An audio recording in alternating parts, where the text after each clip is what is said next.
Hello, everyone, and welcome to the 58th session of the Devouring. Um, and last time, the group managed to defeat some combatants within the Pit of Pain, and some other stuff happened, such as Goroth escaping and trying to get to some other place and not actually managing to fully escape, and then being brought back and the fight happening again, the big fight between the two groups, which is Lily and Charizard, and Fraglack and Goroth.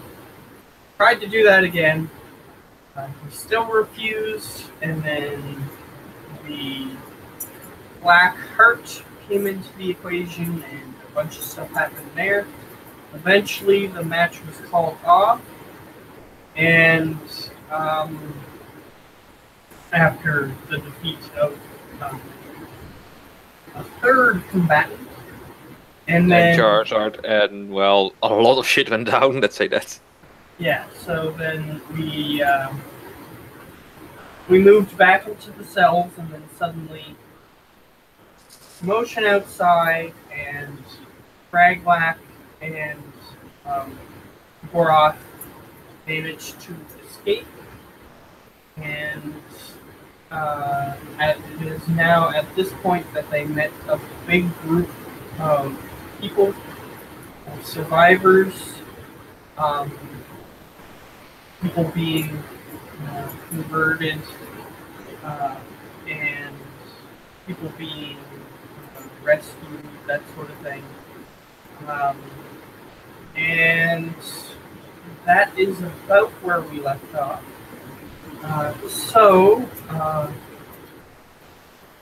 Person playing Lily is currently not here, but she's supposed to be coming. So, we're going to, try to delay a little bit by allowing these two to interact with some of the liberated characters. I do have some of the lists, the two lists that were sent to me. Apparently Giovanni didn't send me a list. Yeah, I couldn't think of anything real good except insane, like real insane things that would be kind of ridiculous. So, as a result, I'm going to give him some things to interact with. However, excuse me. First, I guess we're going to start with Goroth, who is sort of in the middle of a larger group, currently being liberated people. And it seems as though where you are and where the cages, I guess, would be the best way to put it. The place where the cages are, doesn't seem like it's not that far away, or there's another place where people are being held, because there is a group of people who are there who sort of seem to be unrelated to the rest of the group, like they're just really weird looking people compared to the place that you're in. Like most of the people who are currently helping you, they beat up a few of those Agent Smiths, and now it seems like this area is clear, but it seems like there's another group of people with them. And There's a ragtag group. So I'm gonna let Gorov choose who he wants to interact with first. He did interact with Jack Sparrow for a while, Yeah. if I remember correctly. So you can keep talking to him, or you can interact with one of the other people on your list. It's up to Okay. you. If you're not picking, I'll just roll a D9 from my list then. Sure. If you want to do that. Wait, you need to do -1 since you already had Jack Sparrow interacted with. Yeah, but he's not on that list. Actually, he is. He is? He is. Okay, so... Yes, he is. Yeah, He's then he number would be 3. part of this row too. Sure. So he would be number 3.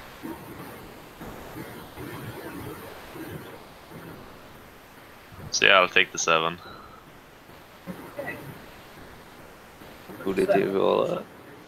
Oh, okay. Ooh, okay. You see Interesting. a weird-looking human sort of sitting in the corner. He's got like a Viking helmet on, and he's wearing like sort of leather mixed with um, slight elements of metallic components to his armor. And he's just sort of sitting there off to the side at the moment. Like after the ruckus ended and everybody started just getting a little bit of rest in. Perhaps they're all trying to take a short rest. You're not sure, but this particular character is just sort of sitting off to the side.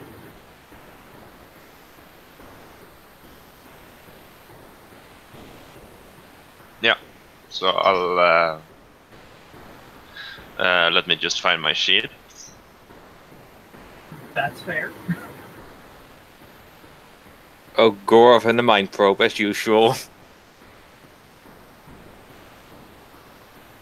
Oh, am I correct? Yeah. So I'll cast the Rachel. No, I'll use a spell to do it. Okay. You're using detect thoughts? Yeah, just a sec. Okay. You're detecting then a lot of thoughts at the same time. Isn't he, or am I wrong? Well, if he's just using the regular detect thoughts, then yes. But if he's attempting to probe this guy's mind, then he would only get the probe.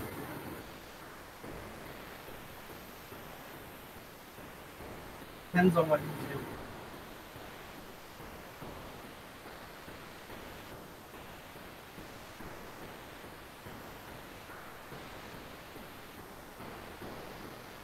Seems like he's gone for the moment.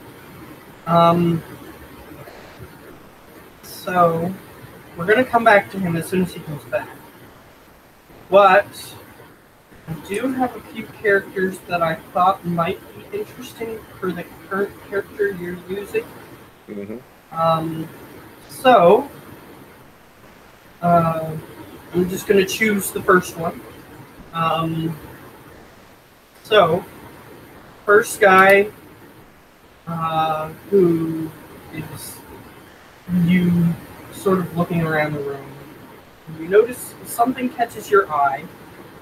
You sort of look over towards.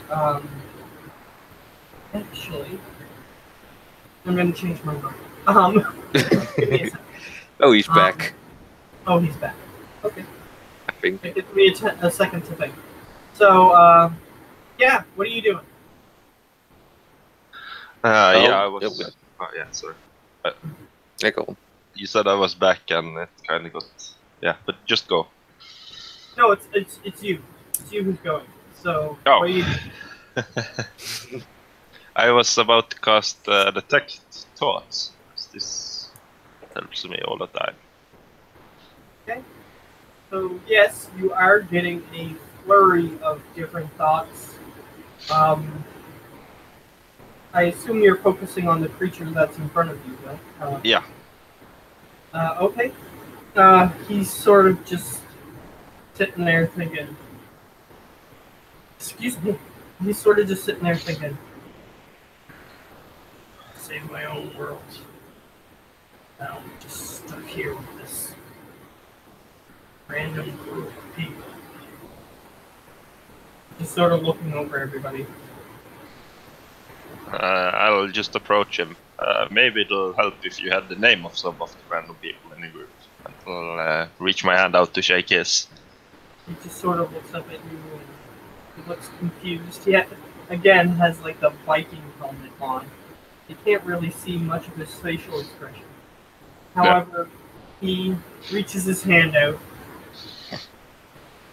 And I'll shake it and I'll say, I'm Gorath.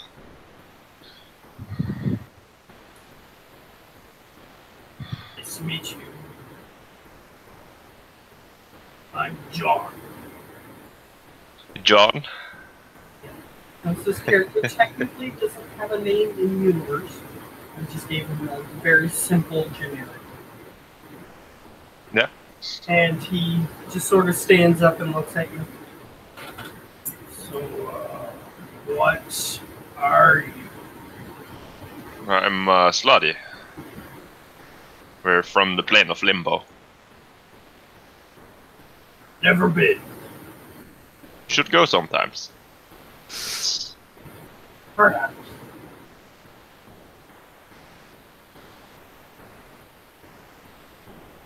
Why are you a part of this group? Well, I just got there recently. I was at the temple and shadow attacked. And I was gonna go back there and see what I could do. Not sure what temple you mean, but The Temple of Traxian. He's some sort of god or something. interesting. I've met a few. So, Oh, which? depends on what you mean. Well, a big dragon, that would be a god. I've fought a few of those. Depends on how big it is. Yeah, I would. And how old? Interesting. I've actually ridden a few. Oh, I have never. Well, it's an interesting experience, needless to say. So what are you gonna do now? Are you gonna try and head back to your home, or? Not sure there's anything to return to. But, focus on getting out of here first. Seems like everybody's resting up, so I'm taking the chance to see if I can tend to any of my wounds. You sort of look at him, he has a little bit of blood trickling down one of his arms. Okay. Anything else you want to say to him or try to information you want to get from him? At the moment, I'll just actually, you'll be interested, and you'll ask him. So, what world did you come from? Well, I forget the name of the world. I don't know. I don't. Let me see. What was it called? Gabrielle? No, that's a place. I thought it was. Or was it the island that called? Well, either way. Just give me a second.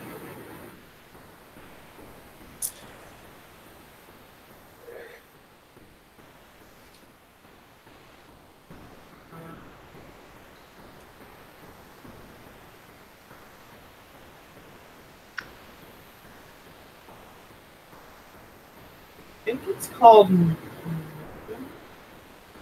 Third doesn't sound. Yeah, you're right about Tamuel. It's the island. I just mistook it.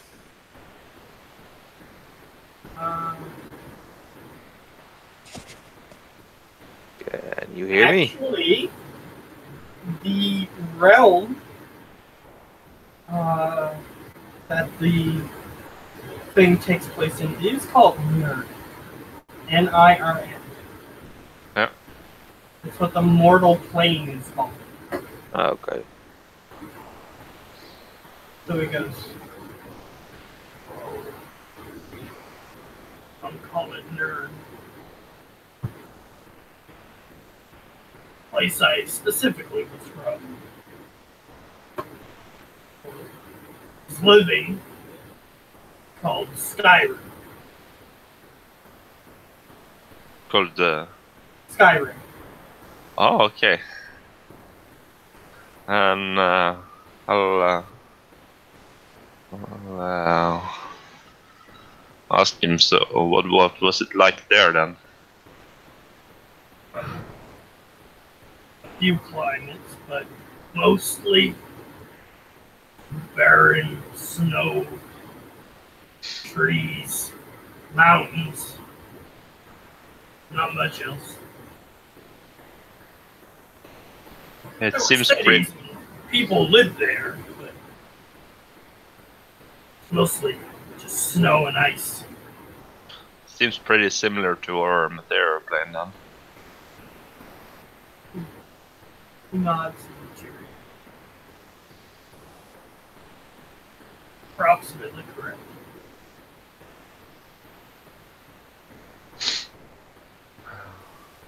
So yeah, in either case, it was fun talking to you. I'll go see if anyone else needs anything. Alright. Leave. This place is at least livable, other than here. It just sort of looks around. I mean, this livable until we die. Isn't everywhere. Yeah, well, not for everyone. Like, I would have a hard time living in a lava pool, but it is livable for some people. You're right. As he just sort of sits back down. And as he sits back down, you notice that he has like a two-handed battle axe on his back. Yeah. Sort of sits down and looks around. Not like else after you. Right? So we're definitely going to switch over to Giovanni. So I actually came up with who he is going to see first. There are actually two characters just sort of sitting there. They look kind of strange. They're very lanky. Their torso is very thin, very small, respective to the rest of their body. They have really long, thin arms. And two really long, thin legs. And their face is quite skinny. Their nose sort of protrudes out. It seems like their skull is like if they were a human. Their skull is here, and then the rest of their face just juts out a little bit. And they have this weird tusk-like things coming out of their face. One is, let me see. I think one is a greenish color, and the other one is more of a purplish color. Not sure. You might get perhaps place, but purple-ish. Oh gosh, I might know where you're getting them from. Okay, and they have these. One of them has this huge tusk-like things coming out of its face. The other one does not. And they're just sort of sitting next to each other. One's crouched on the floor, like sort of hunched over. The other one, sort of leaning against one of the walls. They're quite tall. Simply about maybe 7 feet tall.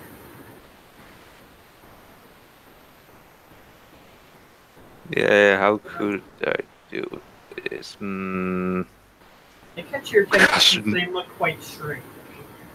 Yeah, no, my character, he doesn't. One of No, them the seems. character Let I'm me. playing, he doesn't begin the interaction. Okay. Um, how about this? One of them is dressed up in like red, sort of um, robes, maybe. They got like feathers and like fur on it. The robes, all over it, uh, almost sporadic. Um, he's got some weird implements, let's say. The other one is just sort of wearing leather armor. Um, and if you say that you wouldn't start the interaction, um, the lady, I guess I'll just say the one looks more female than the other. Sort of looking down at the one crouched over, and she goes, "Come now, boy. Where you going? Stop moping." And she's looking down at the other one on the floor. And she's sort of not doing anything, just sort of looking at him.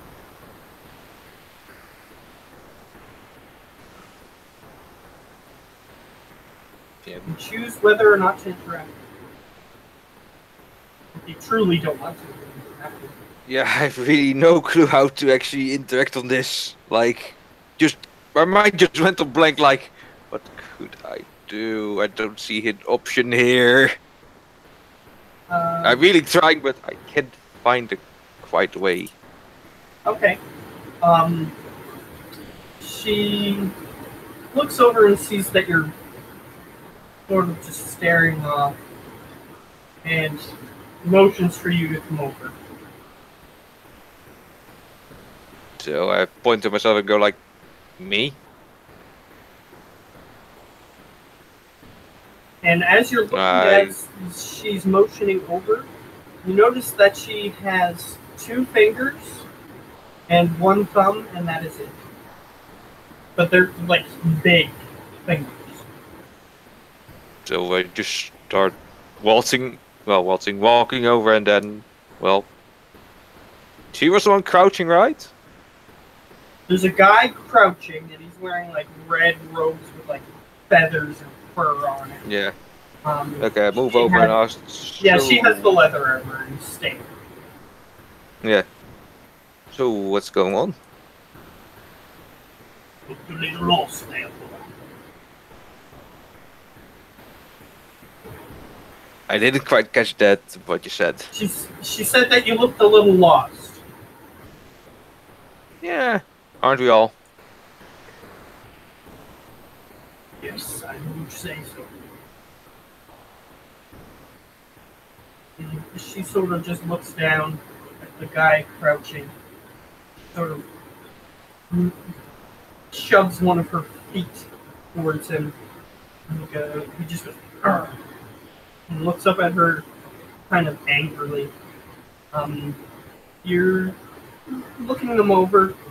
His face, like I described before, his nose just sticks out quite far from his face, and his mouth sort of juts out a little bit further than you would expect it to. But it's probably because he has 2 large tusks protruding from his mouth. Sort of just stick forward in front of his face.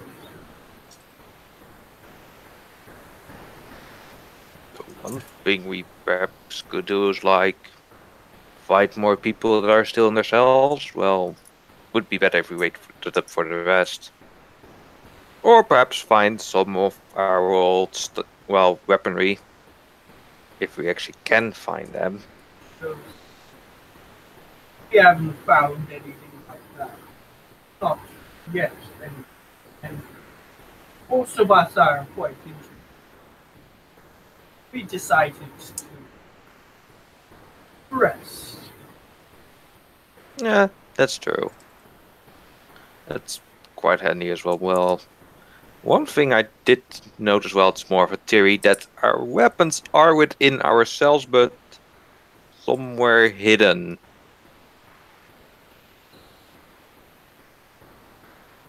I didn't notice any hidden compartments.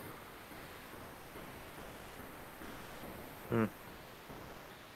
Usually when you were meant to fight, our weapons were tossed to us.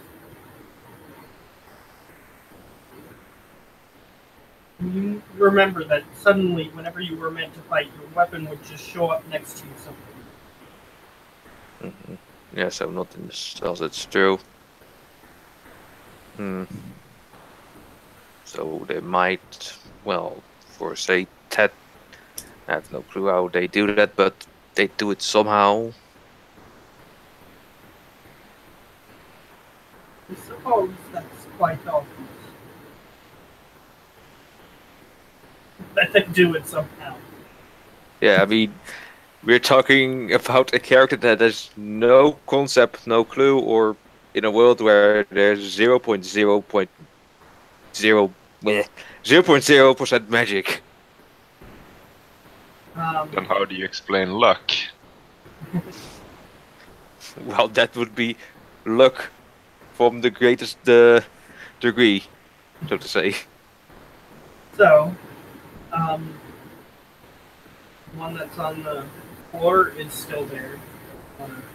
Try to interact with him.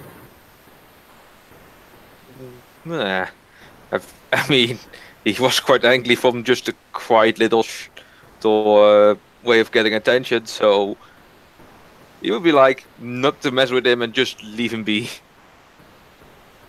It does seem like he's slightly depressed, maybe. Just sort of looking at the floor, using one of his large fingers to just sort of trace something. I'm not sure what he's doing. Can I try and see what he's tracing or making any figures as he's tracing? Sure. Sure which stat you would use for that. Investigation, I guess. Okay. Investigation. Ooh, one of my better stats.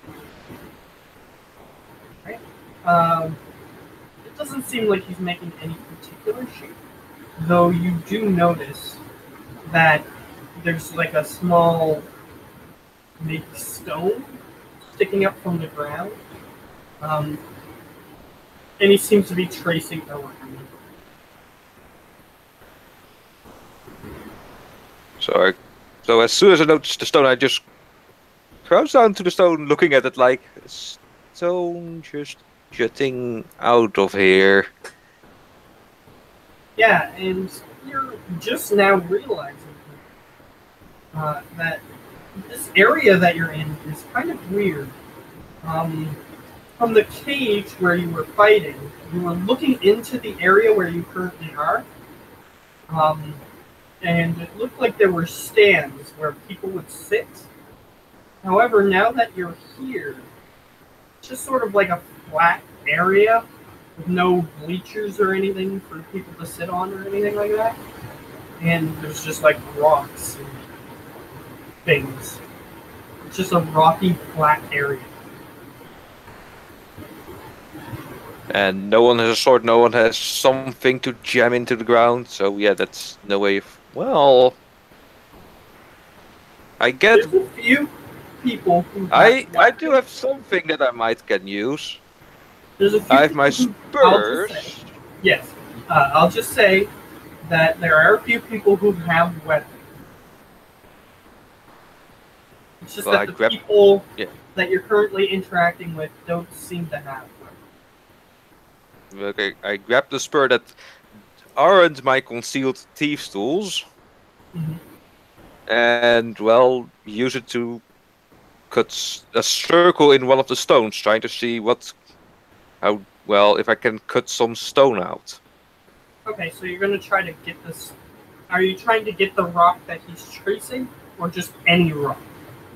No, just any rock. Just trying to see if it actually is there just something, well, unnatural?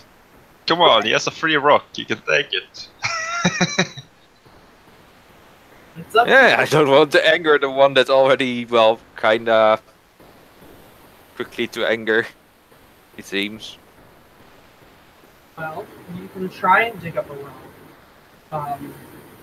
However, I'll say as you start to try to, you notice that it's sort of like it's like a bottom of a cave mouth, something like that. Sort of just all one solid piece of rock almost. But there are parts of it that are like jutting up. So you can try to like carve out a piece if you want. Well, the pieces that are jutting up, can't I, like, You can try to like sort of chip that off or Yeah. somehow? Yeah, you can try to do something like that. Let's see.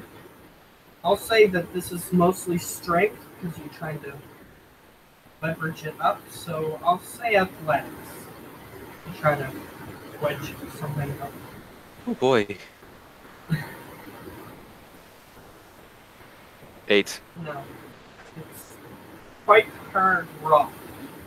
And your little thieves' tools, you're kind of afraid of breaking them. So you. Is that the spurs that don't contain the thieves' tools? Oh, okay, that's right. Even still, you don't manage to dig up any sizable rocks. There's some that are like tiny pebble-sized rocks, but nothing like not like a huge stone that you can beat somebody with. A pebble would do. Okay, you take a couple pebbles that you manage Can to I? chip free. Yeah. Can I see what, well, the pebble is like a natural pebble, or is it like something off about the pebble? You can make an Arcana check.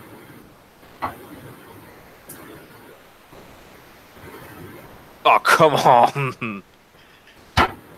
It doesn't seem like, at least from what you can see, you don't notice any strange rooms or anything like that. Can I, well, split a pebble in in two, so to say? I'll say sure. You manage to do so, and it just flakes off into two pieces.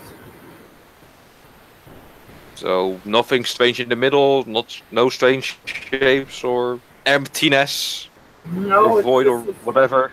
black rock that you are chipping away at, and it splits, and then it's black rock.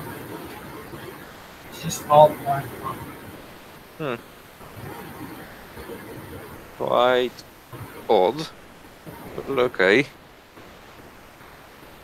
The weird tusked creature looks over and he says, "What are you doing?"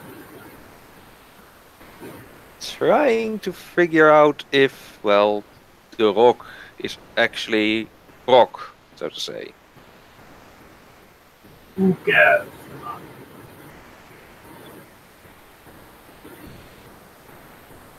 He's asking you who cares. Well, you and the rock all of a sudden jumps to life and, well, bites your finger.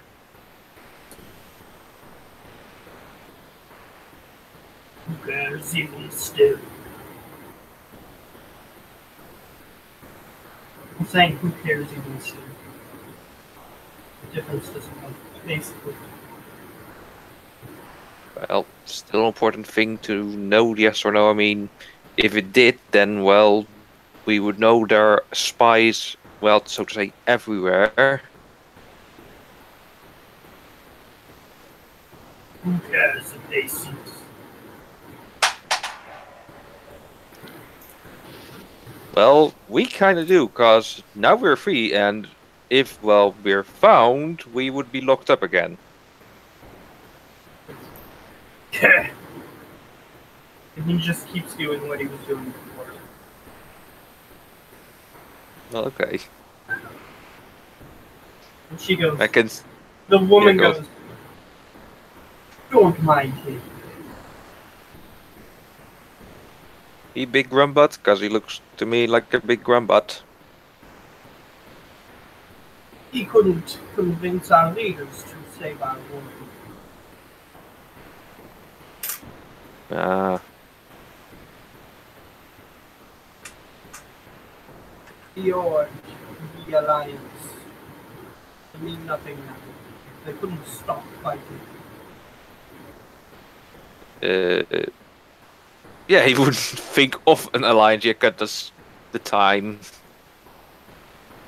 She said the Horde and the Alliance Oh, couldn't stop yeah, fighting. no. So he looks up at it and goes, Horde, Alliance. No clue what you're talking about. She goes, they mean nothing. Well, okay then. We are the only remaining survivors. Well, then you're one of the lucky one, because I'm well, so far I know the only survivor. Over there. She goes, oh, you couldn't save your world. What was that? He said you couldn't save your world either. Nope. And why are you trying? Why? What? Because it's real hard to understand you. He's saying, why are you even trying?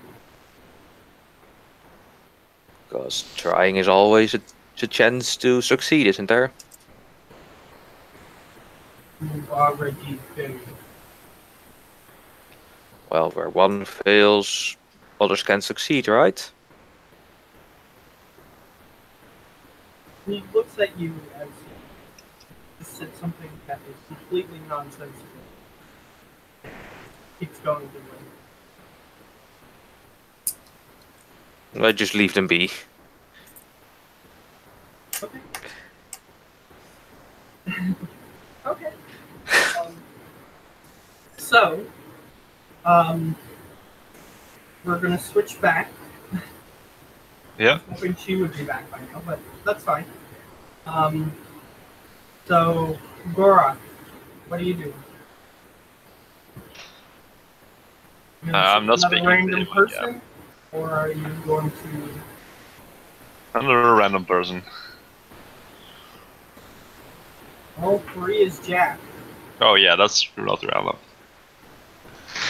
Somebody I haven't had. Wow. There we go. Um, 6. Okay. See a weird, scruffy-looking guy. He has like sideburns and a beard. Really scruffy looking. Yeah. And he's just sort of looking towards the cage, looking at different items within the room. He's just looking all over the place. I'm not sure. Is my detect thoughts still up? Was he thinking? Sure. He seems to be erratic. Like his thoughts are all over the place. However, he seems to be. You make an intelligence check. See if you can understand what he's trying to do. Intelligence. Great intelligence. 10. All right. You seem to understand that he is trying to figure out how everything in this place works to see if he can find a different path. He's basically investigating. Okay. And he's just sort of scratching at his beard a little bit. So yeah, I'll come over and greet him. He looks over at you and says, you wandering around talking to everybody? Yeah, I haven't talked to everybody, but I don't think there's time for it. However, I saw you looking around. Maybe you needed help finding something. Just trying to figure out how to get out of here. And he just starts looking at the cage again. Yeah, teleportation might be a problem. You usually just get sent out to a cage if you try it. Is that really possible? Teleportation? He nods towards you. Yeah, I'll show you. And I will redirect some sorcery points because he just asked me. So I will banish him. Alright. He suddenly shows up in the cage. You open. And I will rebanish him before it dies. Okay. Or something. You see, it doesn't take you further.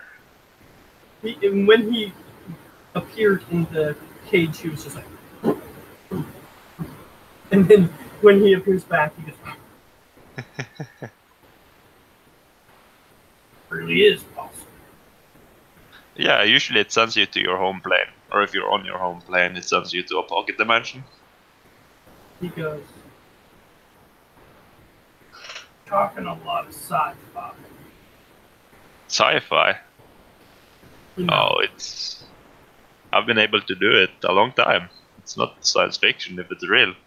I mean, I believe in fairy tales, but science fiction is a little too far. Well, I have read a few fairy tales. Some of them seems a bit far-stretched. He goes, since the world that this character is from actually has living fairy tales, he can confirm it. Science fiction, he can't. So then he just sort of looks at you sideways. Well, either way. But that isn't going to help us, apparently. It did help a lot. Teleportation could, but it doesn't seem like it did. And we'll just have to find a place to find out how to disable the devices of the shadow people. They have something blocking it. Yes, shadowy ones. Couldn't save my world. Hopefully I can still be useful since I'm still alive. Yeah. And as far as I know, my world is still fine. It's just the material plane that's in trouble. But we'll have to look into that, huh? We will. He sort of bends down, and he starts looking at the stone as well. Oh, what's that stone? I suddenly become very curious about the stone. He goes, very polished feel. Kind of like onyx or some other precious stone. I'm gonna check if it's magical or anything. Okay. Try and study the stone. And I will, When yeah. you talk about magic, he doesn't seem like he's unfamiliar with magic. So yeah, I will try and detect stone. Okay. You use Arcana on the It's stone. Stone is definitely the perfect time to die it. Yes. However, you don't sense any magical properties other than like the innate magic of the world, maybe. But you don't notice any special magic properties. What is 81? The next time I'm about to get hit, the shield activates. Cool. So he just continues looking as you look around with him. And he goes, I remember being in there. And he points to the cage. And he says, don't remember it looking like this. Was your cage different? It seems pretty similar.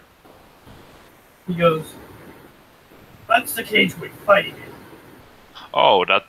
Yeah. Yeah, he's talking about the octagon. Oh. We had one of those too, right? Yeah, whenever you would fight somebody, you would show up in that cage. Yeah, I think it's the same one we were in. Well, if I were in there looking towards here, I don't remember seeing this that we are currently standing on. Yeah, no, there was a lot of weird things. Like I was flying around, the floor wasn't there somewhere, and it was just people walking on nothing. He goes, interesting. He starts scratching his beard. We could go and investigate it.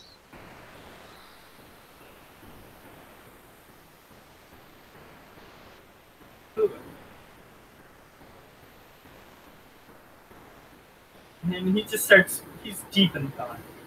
Yeah. So if you want to... Oh, actually, what is he thinking?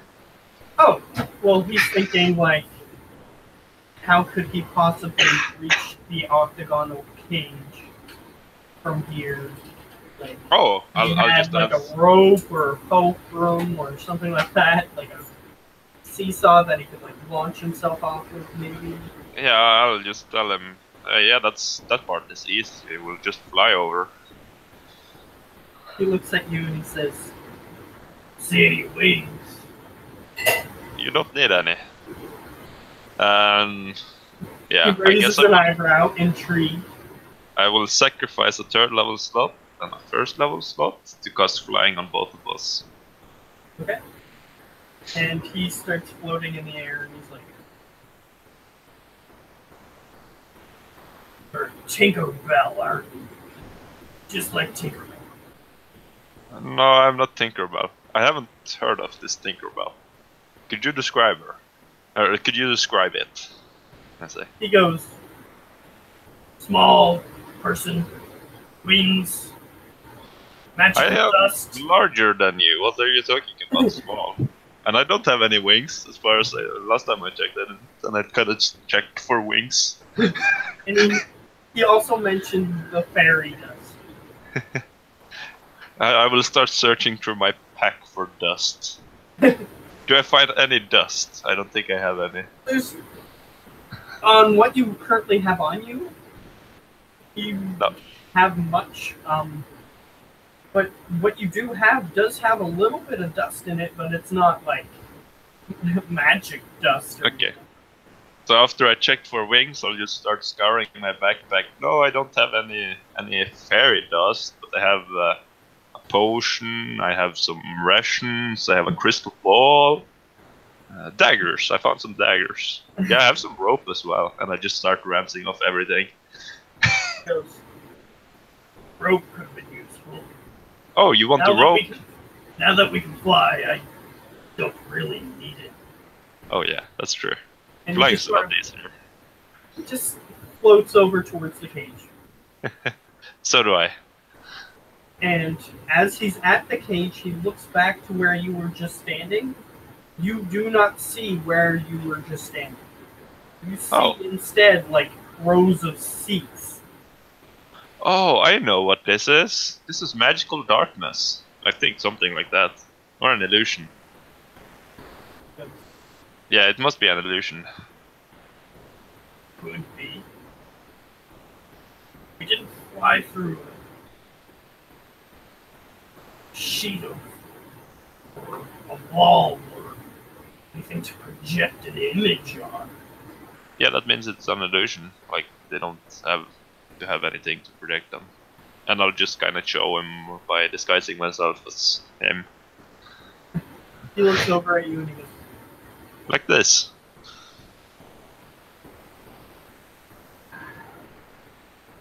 Strange creature, you know that? I've been told. But I'm not that strange. I mean, slutties are strange in general, and I'm a bit weird to them as well, but...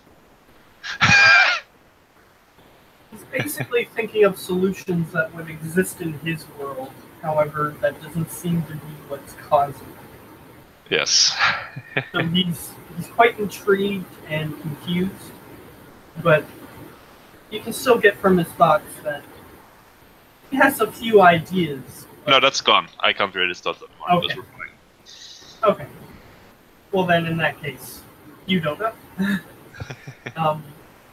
And sort of just floats back to the rest. And as he starts floating back, suddenly he sees the place where you guys are. He goes, strange. Excuse me.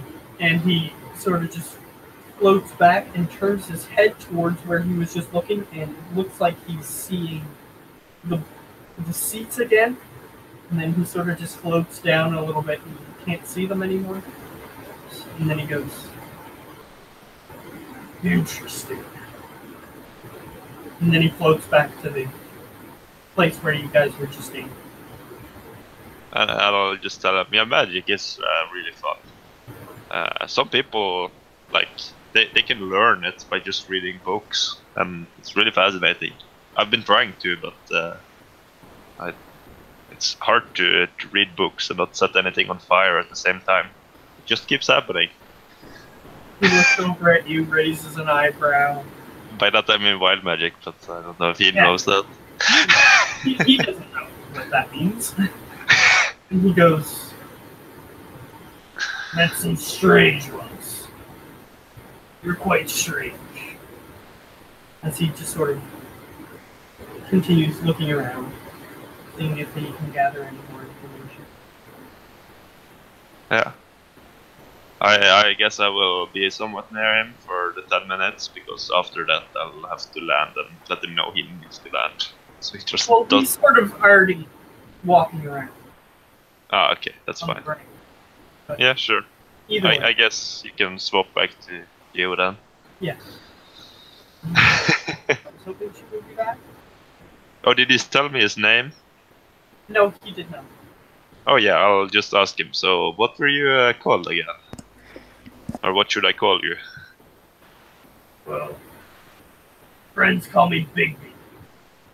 Bigby. Well, Yeah. that's not a bad name. Short for Big Bad. Oh, Big Bad. That sounds bad. Are you? No. That's why they call me Bigby. Yeah. But are you bad? You don't seem bad. Not always. Right now I'm trying to help people. Oh, well, then that's good. He nods. I got that name long before I truly found myself. Oh well, that's good. He nods. So, I guess it's back to Fraglack. It is, yes. Alright, so as you, and this one I actually chose just for you, thought your character might be interested. You start to turn around to walk back to where you were. However, you see something sort of floating in the air right in front of you. And it looks like a person. Human-shaped, however, it's hanging upside down. In the air. You're not sure why. Yeah, Franklin would be like, "You okay there, buddy?" And he was reasonably close to you as you turned around. He was like maybe 2 feet away from you as you turned around. So looking up, and I'll go like, "You okay there, buddy?" He goes, "Yeah, I'm fine.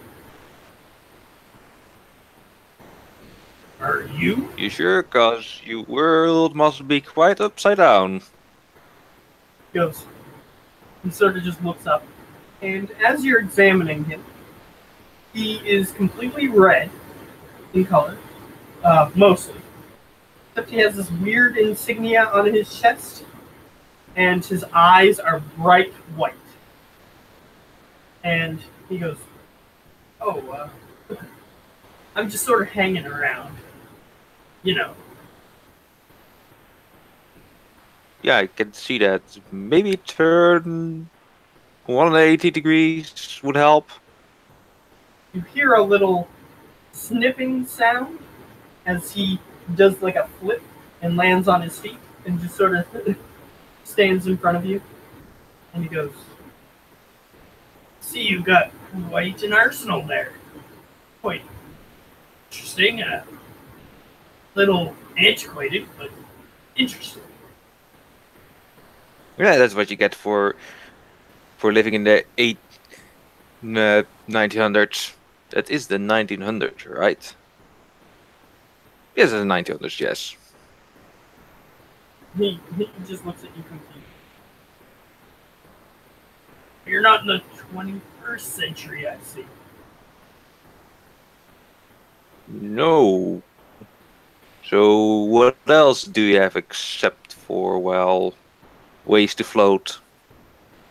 He goes, "Oh, that's just this." And he reaches up, and you now notice that he was suspended from the ceiling using some sort of very slightly translucent, however, now that you've seen it, it's sort of white in color, rope, it looks like. So rope is, well, still the same, I guess. He goes, "Oh, you mean my webbing?" And he just sort of motions with his hand. You're not sure what that means. No clue what you mean, buddy. But yeah, He goes, "Would you like a demonstration?" question is of what, and I don't think we don't have time for yeah, Draw a one. demonstration. And Hold something in your hand. are you sure you're willing to waste resources we could Hold use something in battle? in your hand. If you say so. Take a bullet from my bandolier and just hold it between my fingers. Right? Goes like this, and white rope extends from his wrist and attaches to your bullet, and then he pulls it back to him and catches it between his two fingers. He goes, Well, "Hey, not quite rope." no, not quite rope. And he just sort of tosses it back to you. Catch it and put it back in the bandolier. And as you're looking at him,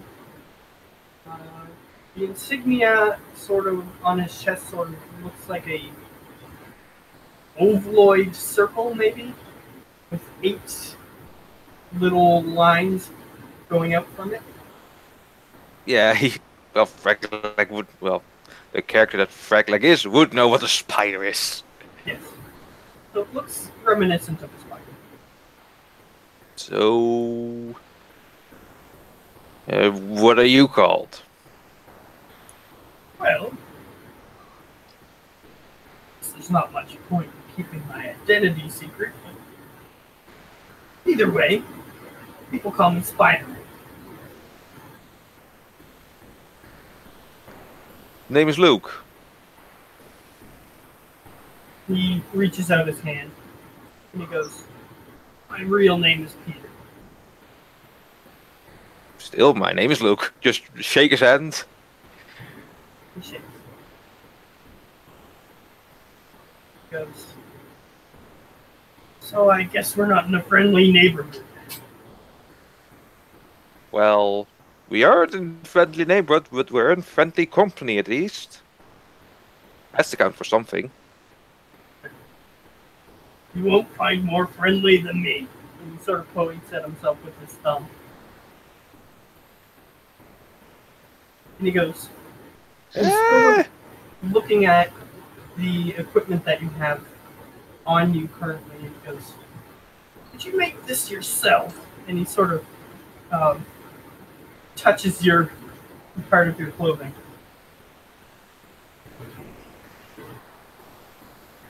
Which of the two do you mean? The jacket, the boots, Touching- or the hat? He's touching your jacket. In that case, then. The jacket? No, got from a friend. He nods. It's an interesting outfit. Seems I pretty assume normal you're- for my time. Well, I assume you're a hero from the world you come from. More of a part-time hero, you could say. He nods. I try. Don't always succeed. As you can see, otherwise I wouldn't be here. Well, trying is the best we can do, isn't there? So, having all your friends possibly be dead is kind of a downer. Yeah, that's true. And I dare bet you that I know someone friendlier than you. They don't call me the friendly neighborhood Spider-Man for nothing. But Well, nothing can beat man's best friend, after all. oh, really? He crosses his arms. Yeah, this one is a bit dumb, but he's adorable. He sort of and you're noticing that his weird eyes are actually moving on his face, even though it looks like his face is covered in a mask. The eyes actually do move, reactive to his emotion. He sort of looks raised, like he has one eyebrow raised and the other one lowered, and he goes, "I can be just as friendly as a dog. I assure you that." I bet you can't be as friendly as Red the Plan. I mean, that dog will even hug the most dangerous man in the world. Oh, I hug dangerous men all the time. We have to see. He goes, "It might be in an attempt to knock them out, but I still hug them."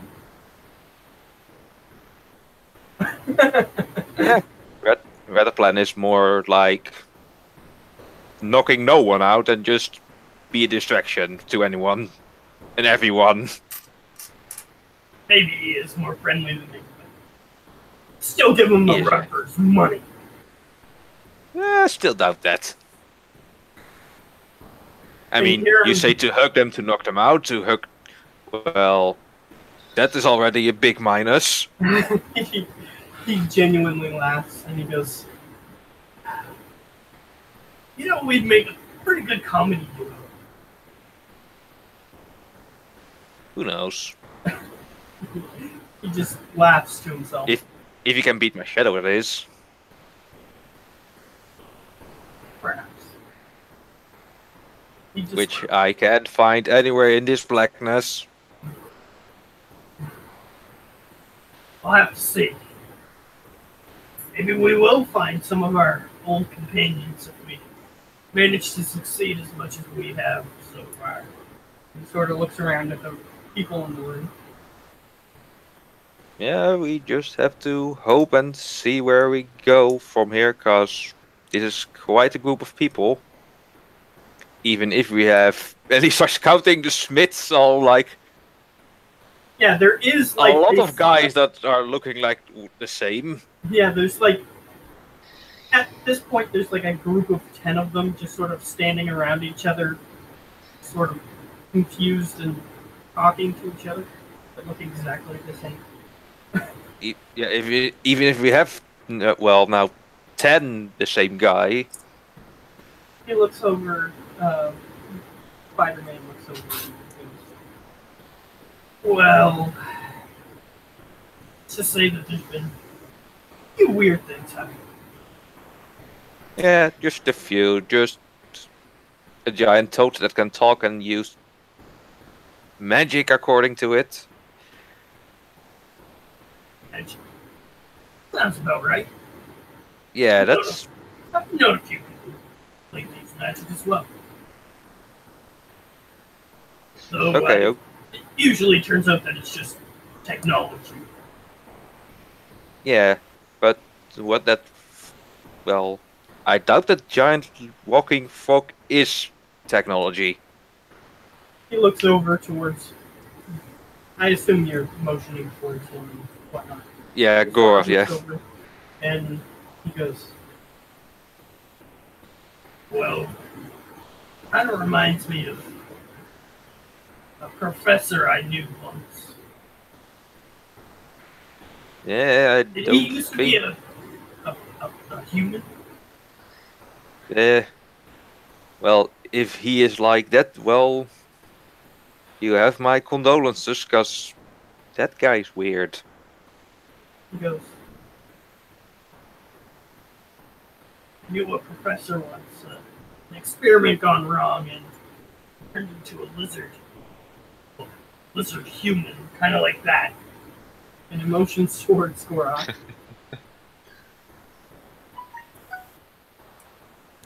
Well, if he is like your professor, I hope he can turn back, or he's putting the world's greatest prank on us all. He didn't make it through our encounter alive. I tried to save him. I couldn't. Well, trying is the best we can do, Spidey. He goes, you got one of my nicknames correct. And he sort of puts his fist out for a fist bump, but whether or not your character knows what that is. No, he just looks like... He just turns it at... Tilts his head like, something for the 21st century, I suppose it is. He goes, he looks at his fist and he goes, you just make one yourself and then you bump it against mine. God, you're making this too easy, man. He's Okay. Spider-Man. He's trying to be friendly. Yeah, but he just looks at it and goes like, bump, you say? Yeah, like this. So Luke just puts his fist slowly up and goes like, bump, to make sure he is sure about the bump part. Okay, he bumps it into him and he goes, nice! Okay then. He goes, you'll get the hang of it. Well, you have to 1900s to call then, because we have no clue how you 21st centuries do it then. He nods. That would make sense, yes. And he goes, so, anybody else here I should talk to? And he sort of just looks around, and he sees a very tall, very muscular guy. And he goes, I'm going to talk to him. See how that goes. And he just sort of strolls over exaggeratedly. Luke just looks at him and the muscly guy goes like, he seems like a screamer. He's walking over in a very silly way. Like he's putting his heel down exaggeratedly before his foot, and the rest of his foot, and he's just walking like this over towards him. If we both hear screams, then I'll head that direction too. Alright. He approaches the very tall, very muscular man. And that's all you see for that interaction. We'll switch over to Goroth. You sort of glance over and you witness that happen. A weird looking red guy walking over to the big muscular guy. I guess I would be curious. That, so I'll just head next to Luke on the way, and I'll ask. So who were that guy you were just talking to? And I'll start walking that way as I ask that. If you're coming or not, I don't know.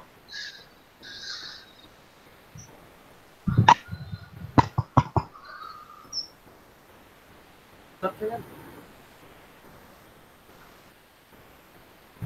Try opening your mouth and speaking with the mic on. My bad. My bad. Well, that's Spider-Man. Did you get that? Yeah, Okay. I've heard of spider people before. Well, he might be different from your spider people. Aren't they like usually drow? What? I think they're usually drow. They worship the spider god. Drow? Drow? You say drow, do you mean drowned? I'm referring to the drow from D&D. Yeah, Yeah, no, but... his character doesn't know what that is. Oh yeah. Sorry, of course. I thought you misheard me. Yeah, I'll just say, yeah, drow. They're like elves, but they're dark. Lucas just watching you like, spiders. are you high again? Yeah, his concept of elves is more like Eebler elves. Yeah, so I just said elf, but evil. No, not evil. I actually didn't say evil. I just say it that they're like elves, but dark, and they like spiders usually. No So clue his- what you're talking about, but Yeah. His, You know I what guess you elves should go are? after, well, yeah, Spider-Man. Oh, yeah. Craiglac's perspective is he's probably picturing like a Keebler elf with like black makeup on that's collecting spiders or something.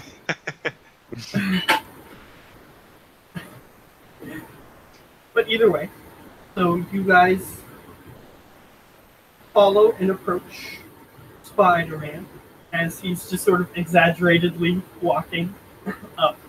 And he goes, "Hey man, what's going on?" And the big guy turns around and he goes, "What? Who? What?" And he just sort of looks around and then he suddenly looks down.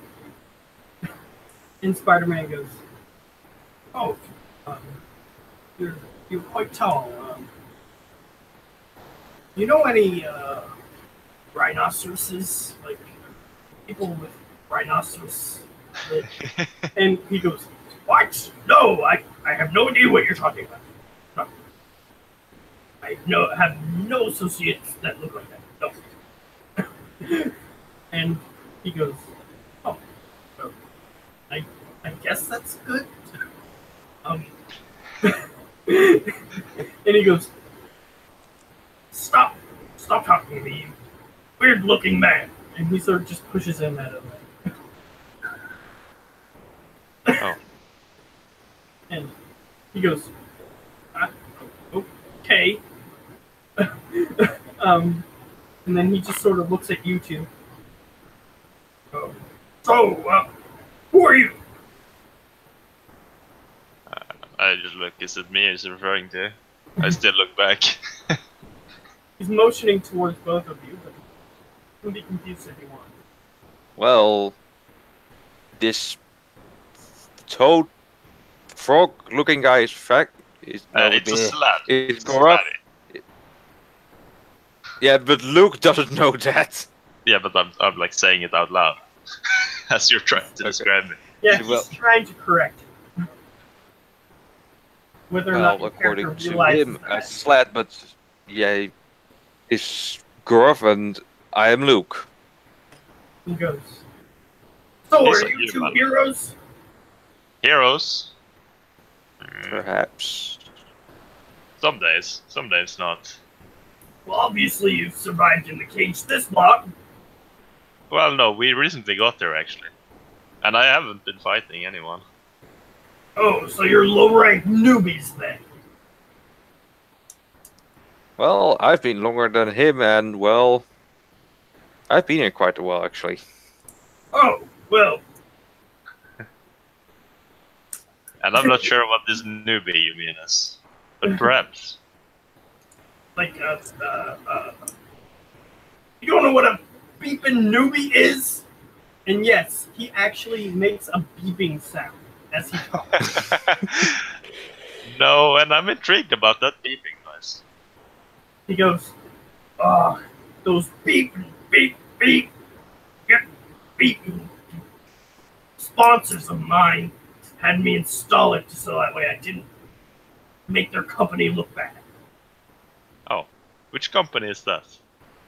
Like, are you a salesman or like a guild merchant? He goes, kind of like that. They sponsor my events and stuff like that. Oh. What do you sell? In exchange for me doing events. Oh, so you're like a mercenary. He starts thinking, well, you can think of it that way, yes. No, I think he means more like a town caller, you could call it. Someone that calls over the news. Yeah, maybe a bard. He's looking at sing. Ask him if he sings. What is this ancient sheep that you're talking about?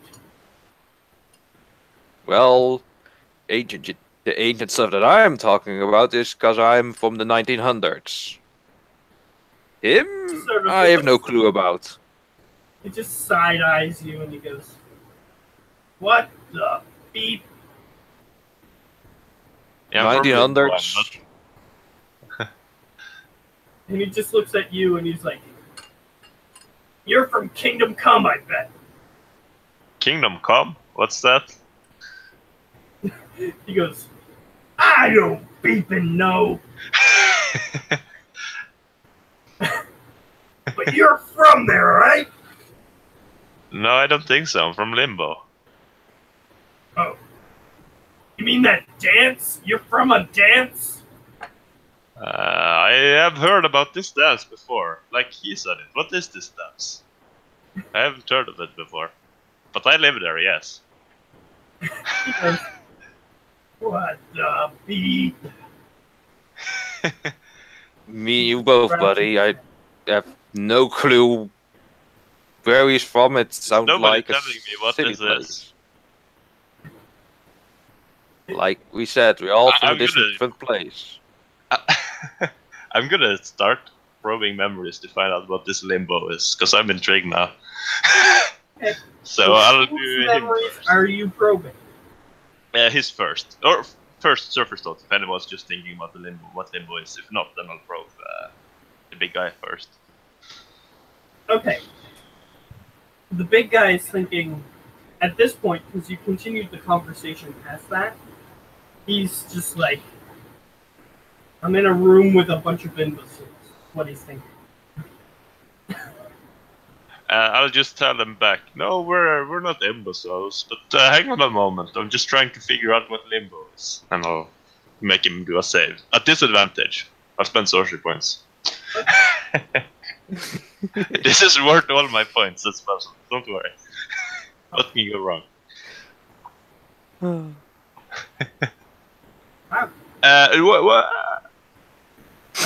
If I should have band luck, so that's roll. That's just 2 more social points. Don't worry. What does bend luck do? It gives him a D4 minus to saving throw, so he fails. Okay.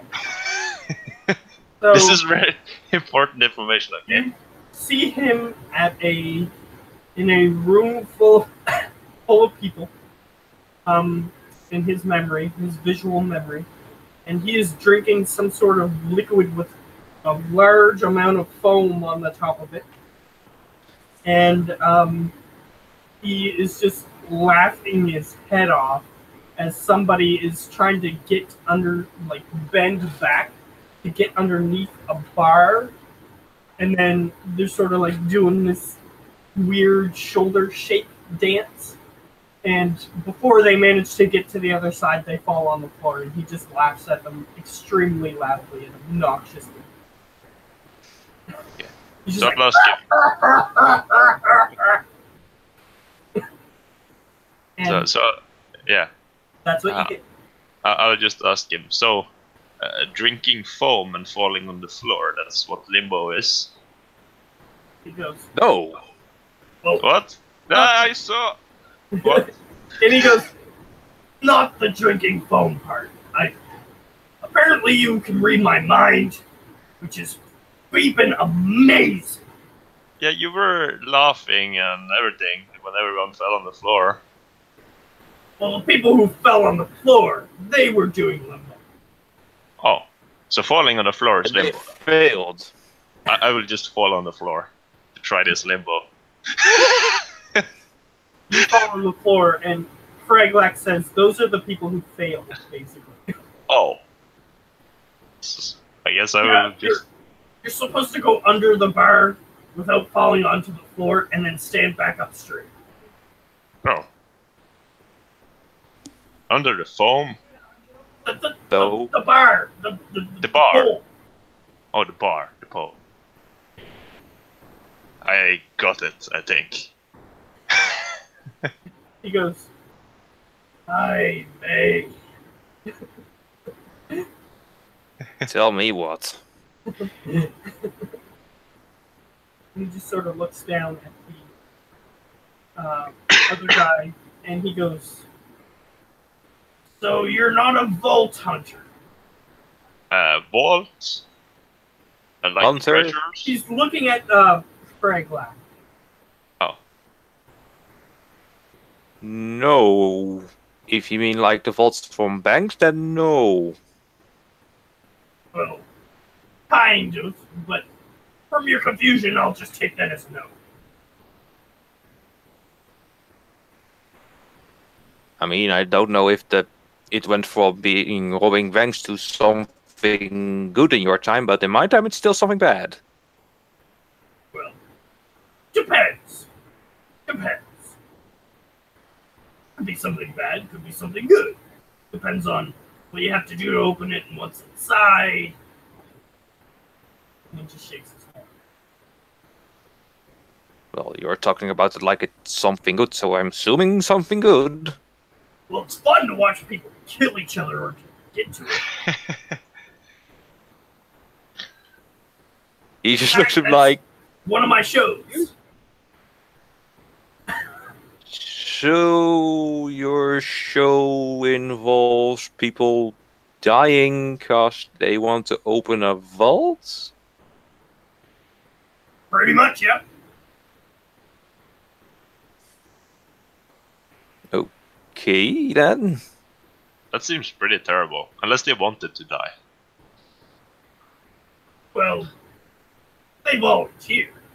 Not like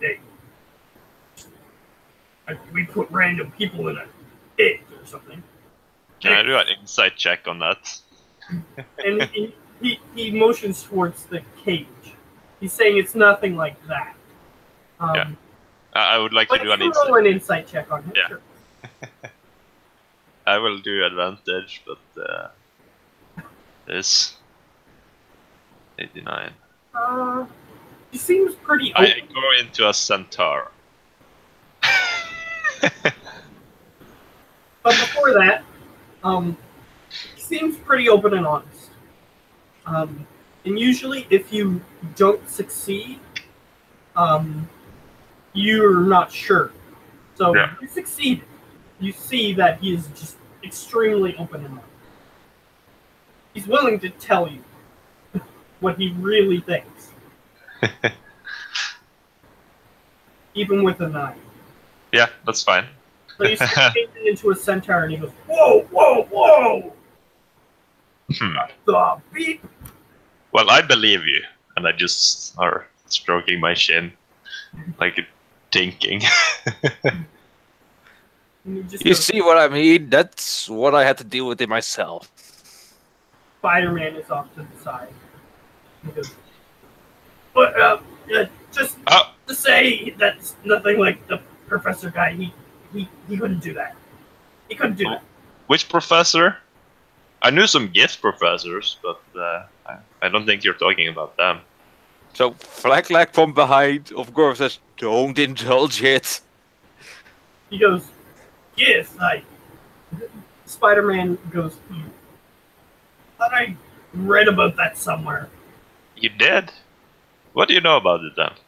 I'm intrigued. Almost nothing. I just recognize the word. Oh. I'll just go over to Spider-Man and start explaining what kids are doing. He goes, sounds interesting.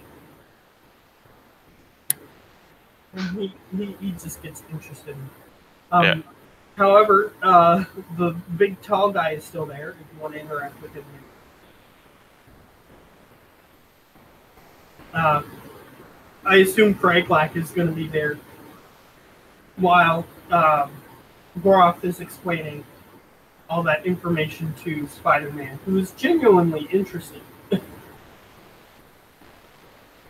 So, Yeah, Flag is just there taking his time, and I have to switch machines as well. okay. So I'll be right back. So, One man standing. yeah, I was hoping she would be back then. I'm gonna let you guys interact with maybe one more character, and if she's not back, then I'll at least cut the live feed. And if she comes back, then we might, while we're talking or something, then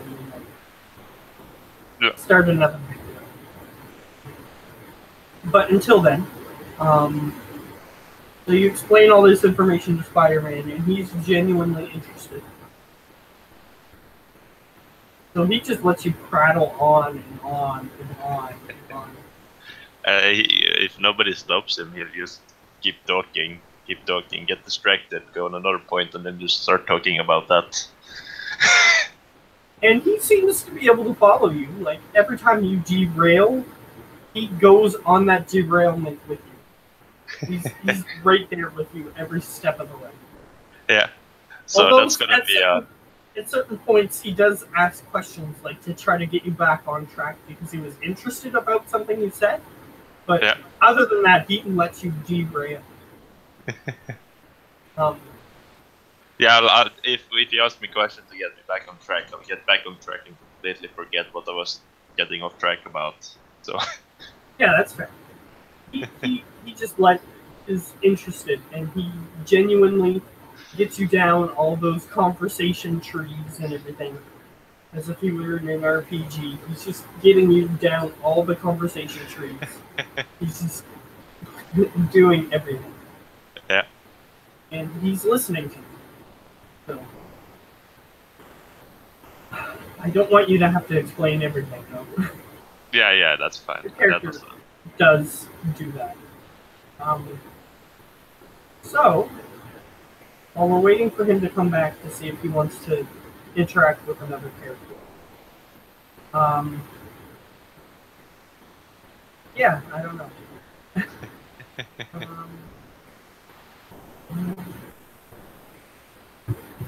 I could let you interact with one more character if you want. Yeah, sure.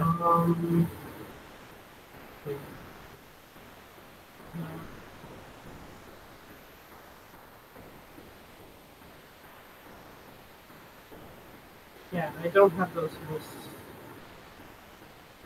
anywhere else except in the Facebook chat. Yeah, you can just pick whatever one you would like. So yeah, as you're talking to Spider-Man, and you're off on a extremely far tangent from the original topic, you see a weird-looking guy in a purple jacket, and he has green hair, sort of like fiddling around with a knife behind Spider-Man, and he sort of gets your attention when he sort of just starts walking up behind Spider-Man with his knife drawn. He's sort of just playing with it between his fingers. And he's sort of looking a little bit too menacing for your liking, perhaps. Okay. So instead of just assuming things, I'll just cast Detect Thoughts. And I'll figure out if he's about to stab Spider-Man. Okay. He thinks, this is quite tedious. Waiting. Is well interact with somebody. Oh. Well, we're over here if you're bored. We were just talking about, what were we talking about? I'll just look to Spider-Man. And he's sort of just looking at back and forth, like at you, and then he sort of like turns to the side to allow the next person that seems to be coming over into the conversation. And he goes, "Oh, I think you were explaining something about mealworms, but mealworms? Yeah. Oh, the one you eat? Yes. Yeah, have you ever had any mealworms? I asked you. They're quite tasty, contrary to what many people believe." He goes, and he's sort of just flipping, like he takes like the handle of the knife, and sort of just leans the blade into his fingers, and then he just leans the blade so that way he can catch the handle again between his fingers. He's like what some people do with like pens and stuff like that. He's doing it with a knife, and he goes, "It's not really my type." Oh. Yeah, well, many people say that, but they usually haven't tried them either. You know what? You're right. But I more fed them to people than. And he just laughs to himself, as if he's in on a joke that wasn't told. I mean, yeah, people need food. And Spider-Man just sort of looks over at him, and he looks over to you and sort of just puts his hand up and whispers to you, "I don't think that guy has all his marbles." What is he thinking right now, the Joker? He goes, he's just thinking about how he set up one of his famous traps that apparently had like little worms in it. And apparently it started filling up a box with a person's head in it. And they were like, "Oh!" And that's what you get. Okay. Yeah, I don't think he's very good. I mean, why did you have to kill that person with the worms? Was he bad or something? He goes, "Oh, I didn't actually get to kill that person." Oh, well, that's Batman. good, maybe. He goes, "Batman is good. Batman. Oh, that seems like you, Spider-Man. And he goes, his Spider-Man sort of just glances over and he goes, "Since DC Comics do not exist in the Marvel Universe," he goes, "who is this Batman? You're trying to rip off my aesthetic." And the Joker actually looks over Spider-Man and he goes, "Oh, another costumed freak, huh?" And Spider-Man goes, I don't know about the freak part, but I will interrupt them and I will just say, oh, can I be like Slutty Man? And I'll just show them my skin, like show that it's actually the skin of a Slutty. I'll put out the ball sack coat punch and everything. Spider-Man just looks you over, his eyes like focusing in and making weird faces. And he goes, the Joker goes, I don't know what a slutty is, but you seem to fit in quite well. Oh, so yeah, I can be Slutty Man now. What do you think about that, Spider-Man? Yeah. I have to agree with him. Fit in quite well. Although, He sort of just reaches over and like starts touching your skin. No, don't worry, it's my skin. I died once and I shedded my skin. And he goes, interesting. I've heard of somebody who died once. What's his name? I've heard of many people dying. They're like priests. They can bring them back. Oh, well, what I was going to refer to. What are their names? And he starts thinking off into the distance for a second. And the Joker goes, I'm familiar with people who have claimed to die, at least.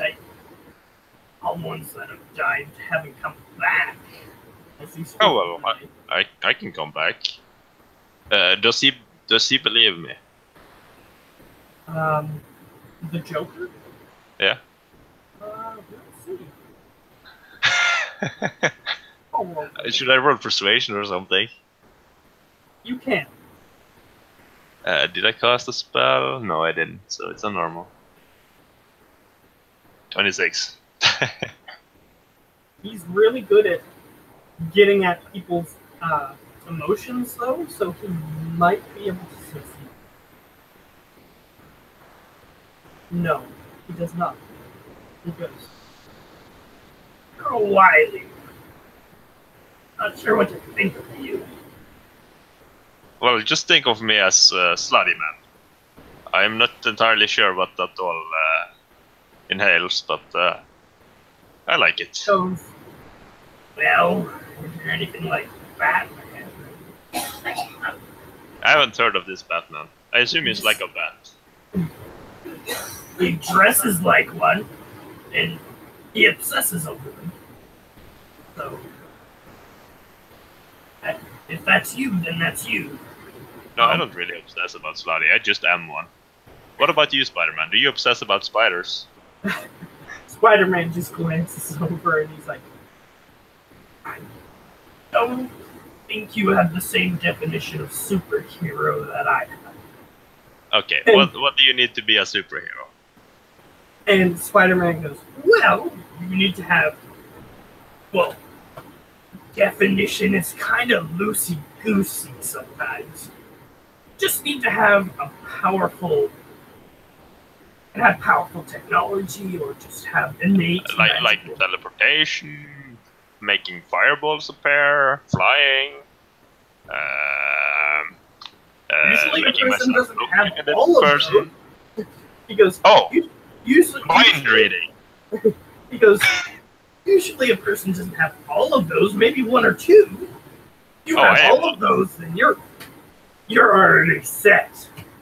Oh, that means I am a superhero. He goes, yeah, if you can do all of those things, then yes. Yeah, you want to Definitely. see some of them? He goes, maybe save them in case we have to fight people. But Oh yeah, that's true. I can hardly cause anything. I'm feeling quite drained already. He goes, but if we do have to fight people, I will be looking out for that. And the Joker goes, another sorceress person. He's talking about the sorceress from DC Comics. Yeah. If you're familiar at all. Yeah, I'll just answer the Joker. Yeah, a lot of people follow sorcerers, so you will be correct. Alright. I have all those powers. You'll be doing great. Break us free? Oh, what did you say? He said, you'll be doing great. Oh, But the only other thing is you have to get in the evil people's way. Even if it's just a joke or a prank. Just have to get in their way, mess up their plans. yeah. Never I mean, let them have any fun. Then you'll be I a mean- super. Sure. fun is fine as long as they don't go around hurting people or taking Maybe- slaves. He sort of flips the knife a few times and then he just starts balancing it on his finger. And he goes, Guess you two are two of a kind, huh? Two peas in a pod. Well, I wasn't worried about not having a world to exist in. Might just take you guys up on it. In the middle of his speech, I just looked towards Spider-Man. I don't think Spider and Slotty would be good in a pie. That seems like an odd combination. And so Spider-Man goes, well, I haven't tried it. I mean, could be good. That's true. We shouldn't doubt it. And the Joker just seems slightly exasperated. He doesn't laugh at any jokes that wouldn't come from him. Yes, So that's fair. He's just like, Charlie Quinn is here. As he flips the knife back into his hand and just sort of sheathes it. And the thing is, you don't know where he's gotten a knife. None of these weird people have had weapons so far. Other than Spider-Man, which he doesn't really have weapons. He just has this weird ability to hang off the ceiling and stuff like that. So yeah, I'll ask him, where did you get the knife from? I mean, most people don't seem to have their weaponry. He goes, oh. Well, gonna suggest us all get our weaponry, but seems Oh yeah, that would be a good idea. seemed as though everybody else was kind of distracted with the whole black people shadow thing, and I just neglected to tell them where to go. So he literally went to the place where the weapons were. He was maybe pretending to tell them, wanting to tell them where to go, but they were fighting, so then he didn't tell them. So, do you know where it is? He goes, maybe. Does he know where it is? You can roll an insight to see if... My ability should still be up. Like those. I mean, then your score of right too hard. Just probe his fucking mind. Yeah, no, it's been up the whole time, so it should be up. Unless we spent 10 minutes you talking. roll insight to do it for free, though. One. Okay. Yeah, but it's... Yeah, sure. Insight. Insight. And by the way, Giovanni, he brought the Spider-Man into a conversation with the Joker. Yeah, I noticed. So it's I an mean, interesting the only conversation. person I could imagine having a knife would be the Joker, actually. Okay, I get some hit points back. I actually need those. So, slash R 2D 10. 13. So some of my wounds just start patching up. Cool. Did you actually have missing hit points? Yeah, Yes, a lot. I do as well. Oh well. We haven't had a short rest in a while, so... Oh, well, technically not a while, but yeah, no, we've been running around doing stupid stuff. I'll say that after your conversations, you will have finished a short rest. Short rest. Okay. Yeah. Because that's what everybody's doing. They're sort of just resting up so that way they can get to the next part of the mission. Still no spells, still completely useless, it's fine. So Giovanni, in case you missed it, basically the Joker is playing nice. Like, have you guys played the original Injustice game? No, but I've seen walkthroughs of it.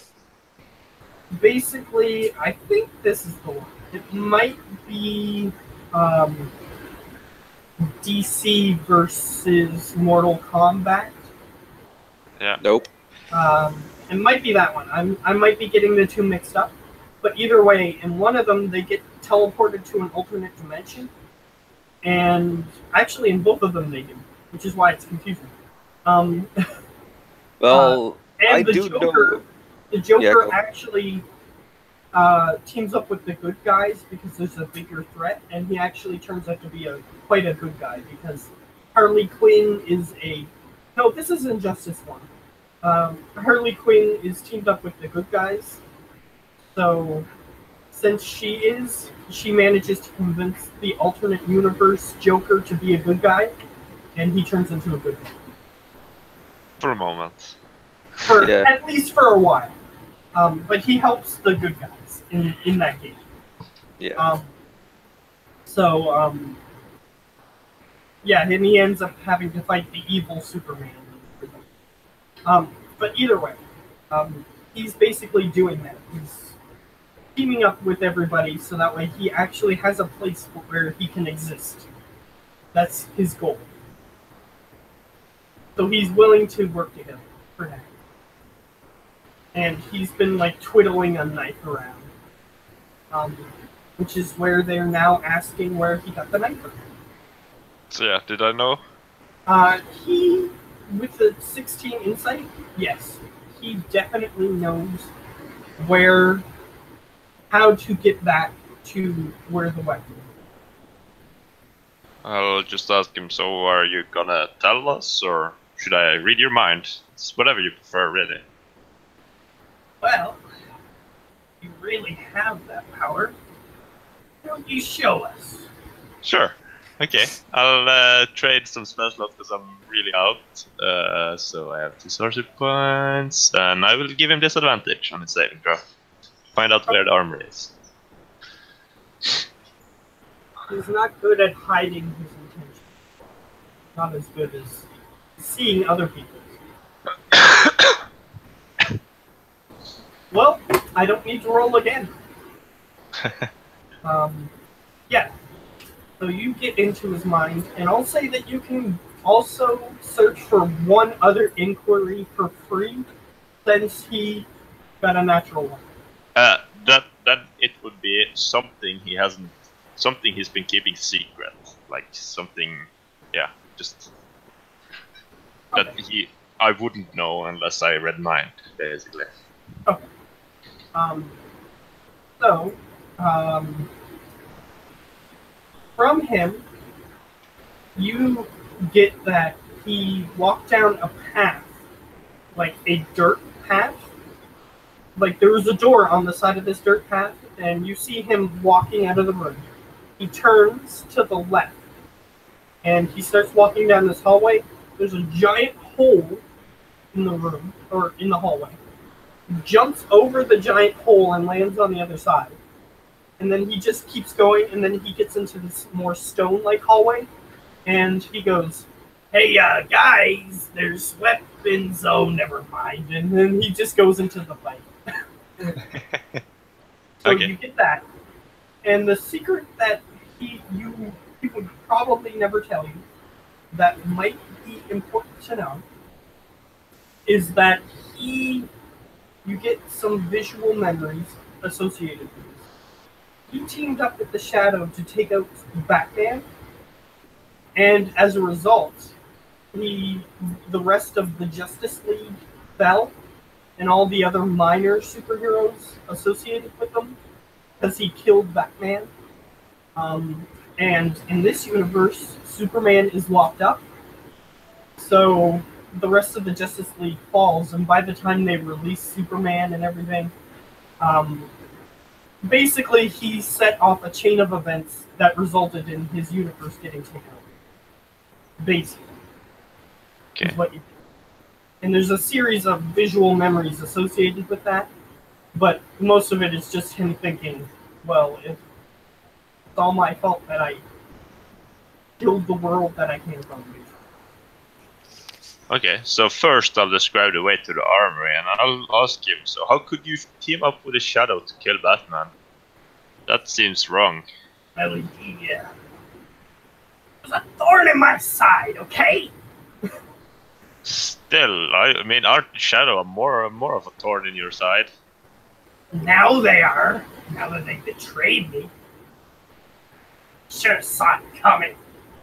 And What do he you sort of think? seems genuinely frustrated that he did not see them, the Shadow betraying him. Well, either way, I think you should have been. He didn't seem like a bad guy, Batman, from what I've seen, I guess. Yeah, he seemed like he was The hero. when he was getting killed by the Joker. He was basically throwing himself in front of a bunch of civilians to protect them from the shadow. And then the Joker just walked up with a knife and just started stabbing him repeatedly until he stopped moving. So, Yeah, I don't think we can trust this guy, but the armory is still up there. Spider-Man goes. This Batman. Spider-Man goes. I knew that already. But he seems genuine at the moment that he wants to help us. But you know where the armory is? Yeah, he was just there, and I'm gonna show him the way. Okay. So you start showing the way. Yeah. He says, wait, our group is going to make sure that the second group made it through after we rest up. So you might want to wait. Get both groups together. Just head there. That's fine. I think that's a fine plan. He nods. But Just watch out if you see some. Oh, yeah. I'll go ahead. You go ahead first. Yeah, I just said, watch out if you see some black goo. It's probably bad. He nods. Everybody who's nearby who hears you nods. I'm referring to something else that I believe, but yeah. But they are aware that there's black gooey things that are bad. However, Spider-Man pulls you aside, and he says, "Don't worry, I'll keep my eye on that one." Yeah, it should be just a puddle on the floor. No, he's saying that he's going to keep his eye on the Joker. Oh, the Joker, yeah. Yeah, that's a good idea. I don't know. Yeah, you saw a bunch of memories of him like murdering people to draw out Batman in the first place. Yeah. He was basically murdering civilians, and then Batman threw himself in front of him. Yeah, I would just tell Spider-Man that he's a mass murderer, that we shouldn't trust him. Which the Joker is a mass murderer. So yes, that is the truth. I mean, he uses a lot of ways to kill people. Yeah, and you saw some of the ways that he killed people. Like, he pulled a really long revolver out of his jacket to murder somebody. He pulled a weird-looking, like, those teeth that go chattering like this. Oh, He pulled yeah. one of those out with a bomb attached to it, and he threw that at somebody, and it just sort of walked over and blew them up. That sort of thing. He's really random in his attacks. Kind of maybe hard to predict in a fight. Yeah. But you can still depend on him to be unpredictable. So that might be a way to get through. However, so while that is happening, I'm going to say that that's the end of the conversation for now. And we're going to switch over to Fraglak.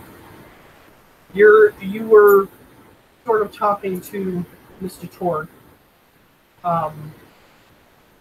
Do you want to switch conversations to somebody else?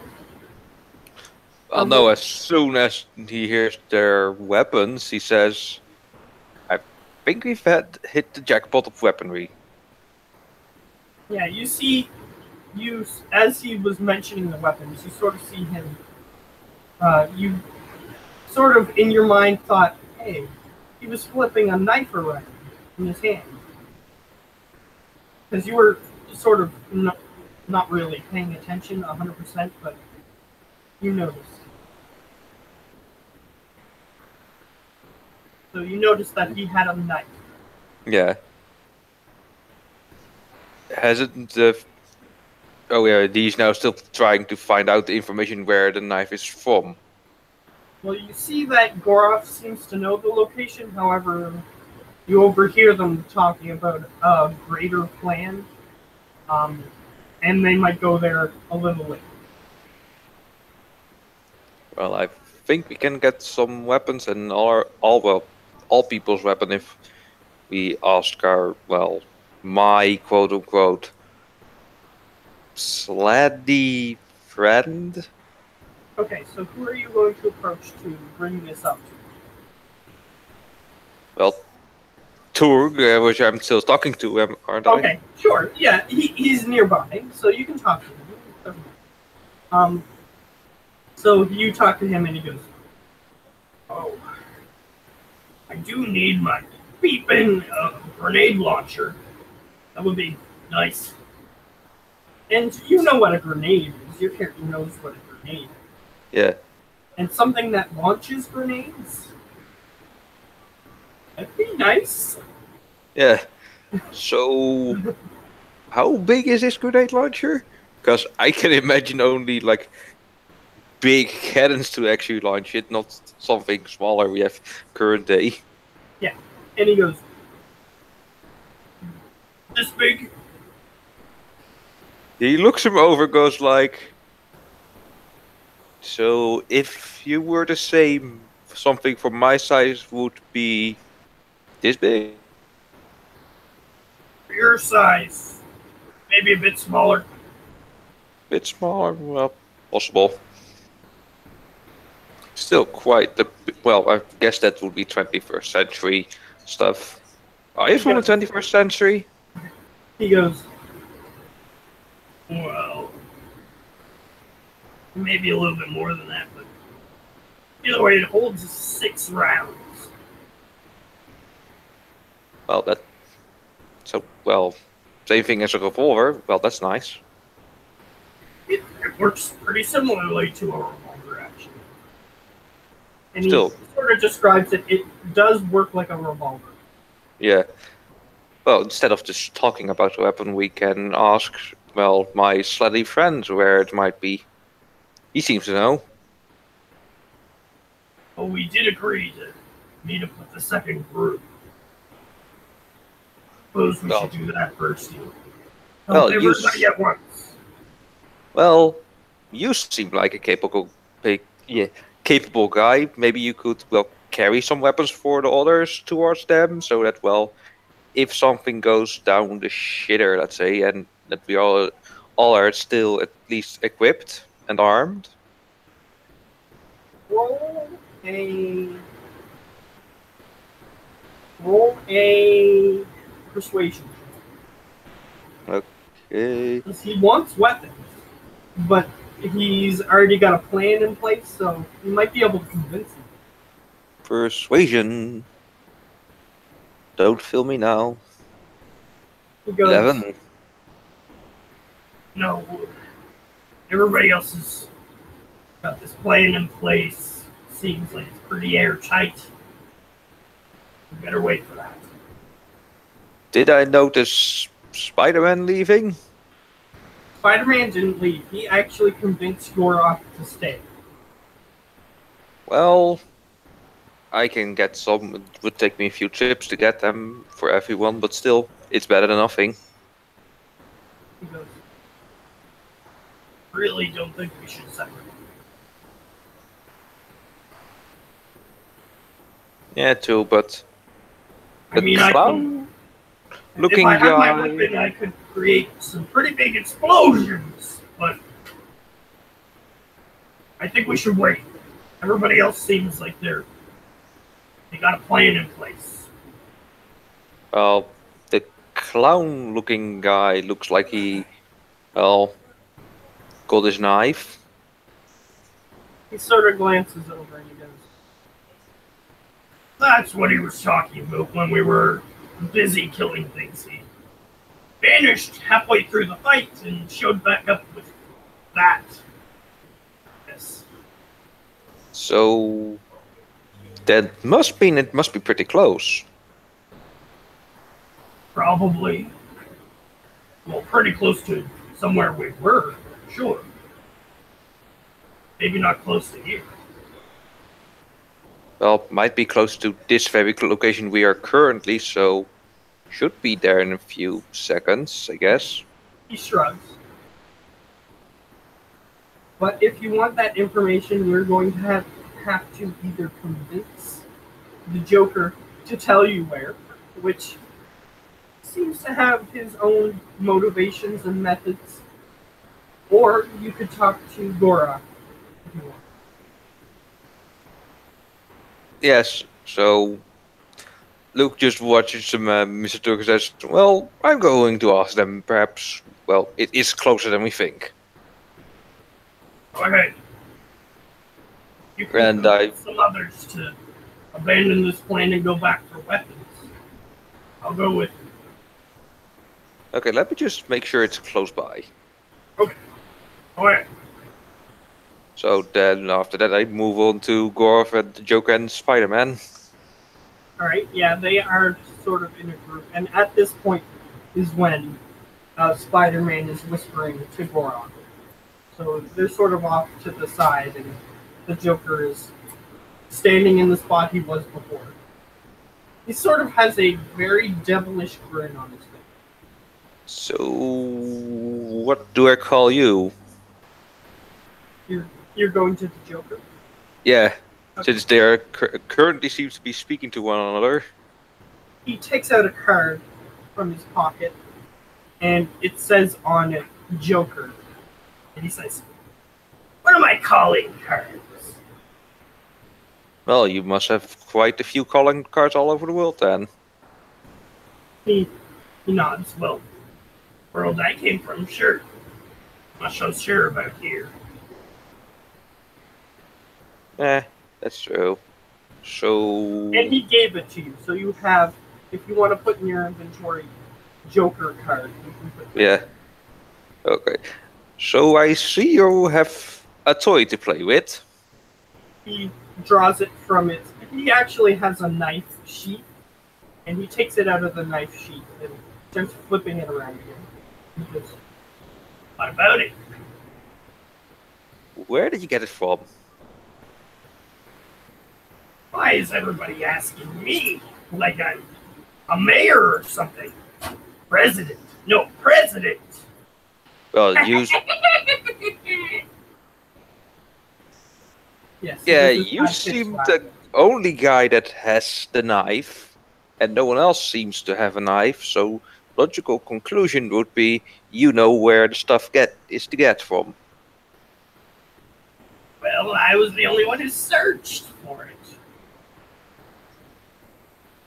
Well, Which since is true, but you don't know that. Yeah, well, since I'm quote unquote new to this group, I wouldn't have known that. Really want to know where the stash is, huh?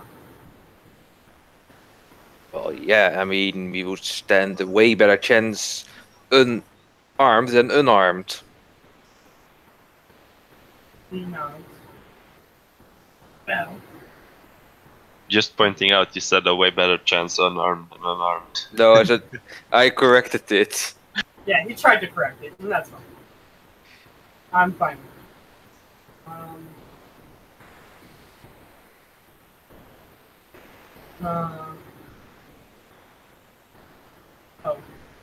I just got on this message. Yes, DMVs are full of angry people. Yeah, she should be here any moment now, or about now. Alright, I'm gonna throw another message in.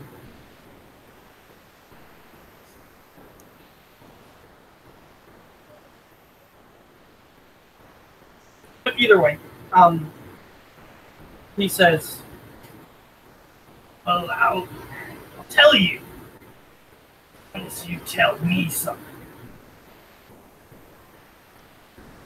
Well, I know how to make bombs. He goes,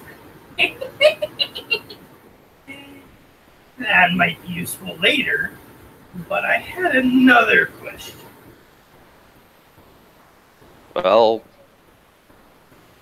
fire away. So, Finn, are you a masked crusader? No, I don't wear any masks. See that you don't specifically have a mask, but I mean like a broader term of masked crusader. You Basically mean asking you if you're a superhero, but your character might not understand that that's what he's asking. you might want to tone down the terms to the 1900s. He goes, are you a good guy? Well, yeah, in some books you could say that. Right?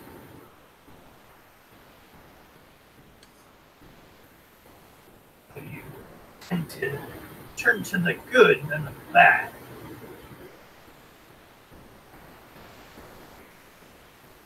Let's say that I I have another sometimes question before you start talking. He goes, I have another question. Okay, yes. Do you like jokes? Depending how the jokes goes. Reaches into his jacket, draws an extremely long revolver, and points it at you. And he goes, I'm gonna kill you.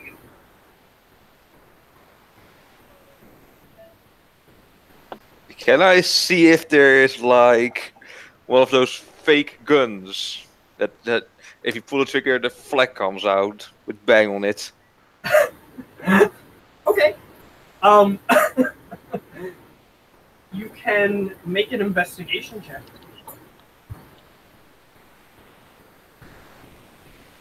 25. Yeah, just before that. What did you say? A sec. I'm gonna look at that. Okay. 25. Yep. This gun isn't made in the same way as a regular gun. The barrel,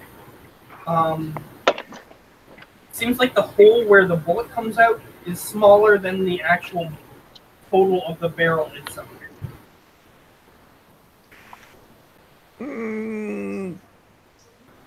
That seems unlikely. So you're saying that it seems unlikely that he would kill you? Is that Yeah. what you're saying? Okay. He goes, fine, and he shoots the gun, and it makes a like like a little kid's party horn type noise. And yes, one of those flags that says bang on it comes out.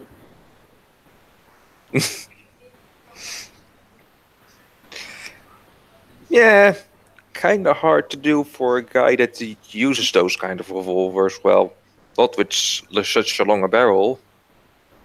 Yeah, basically what you saw was a little area where the hole was hidden, which is why the hole wasn't as big as the barrel.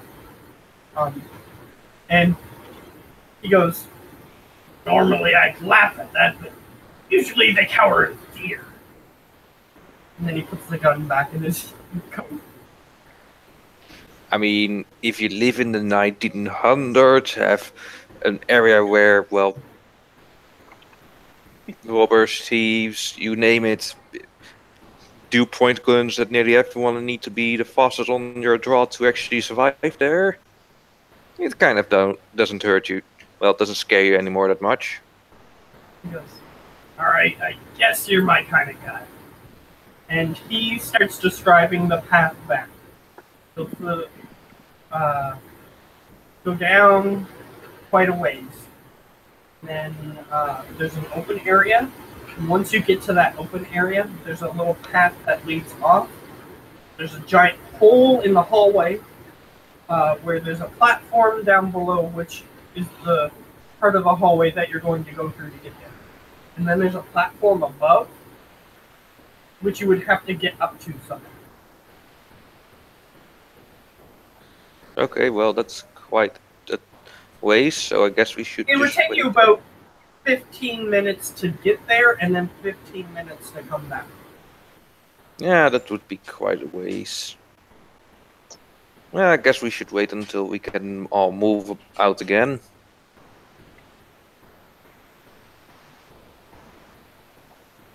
Nobody listened to me the first time, so thank you for listening. And as he pats you on the back. You're welcome. Am I there with him? You are currently in a different location. Okay, cool. We'll get to you after I finish this conversation.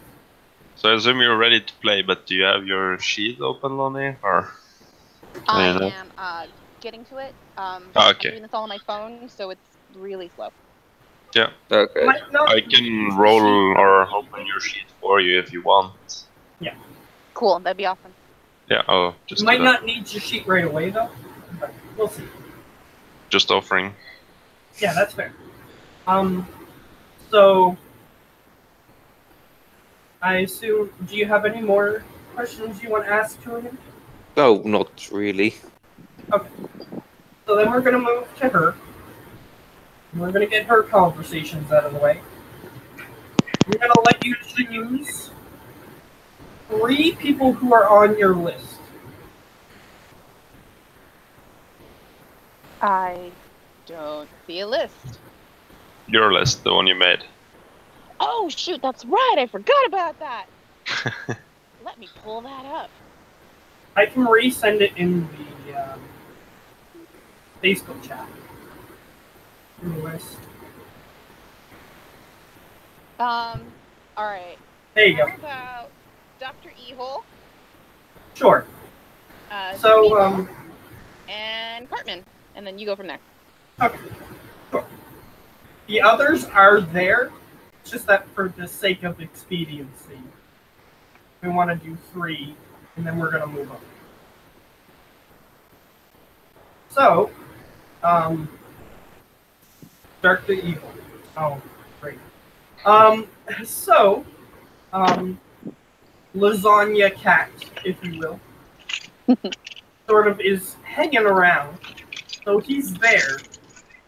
He's intrigued by your personality, so he's sticking around.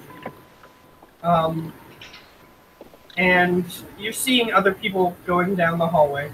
You sort of, if I remember correctly, you went down the stairs nearby that they were leading you to.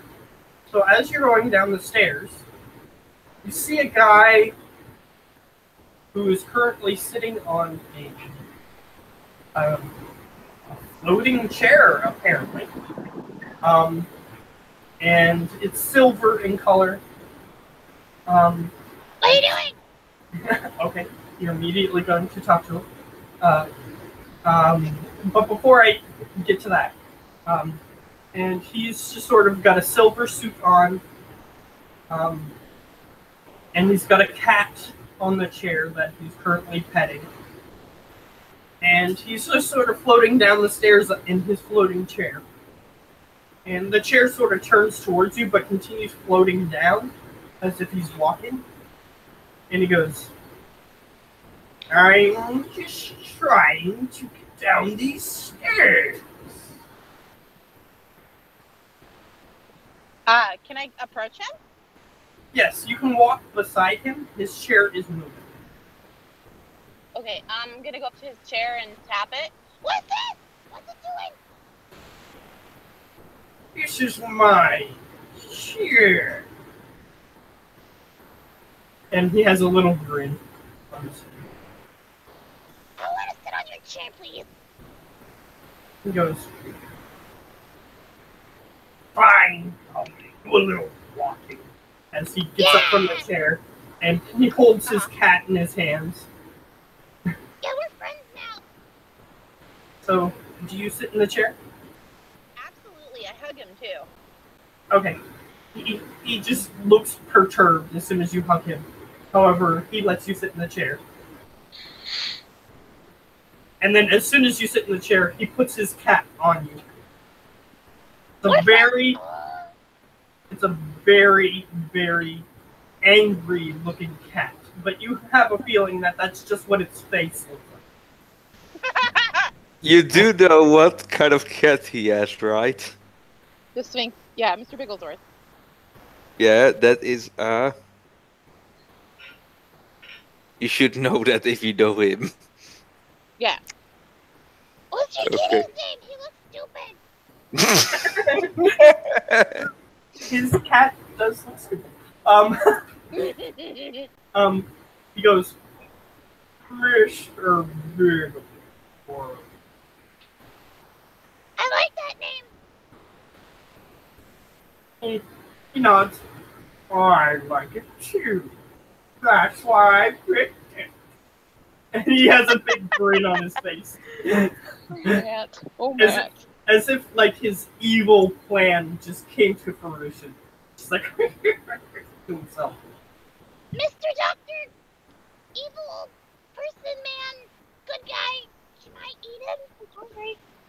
He goes, do not eat my cat. Why? He looks delicious. He goes, he does look delicious. As he starts petting the cat. Stop. So, like, if we eat him, then we'll both like be alive, and then we can like keep living because we have sustenance. And he goes, you're playing a character and you don't realize what you're saying until you said it. How into the character you are. Either way, he goes,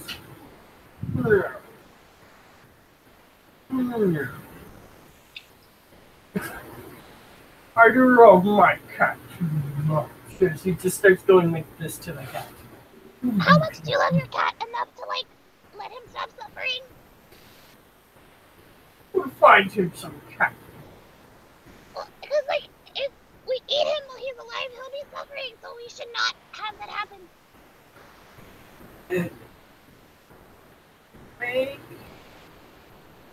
Make a persuasion check at disadvantage.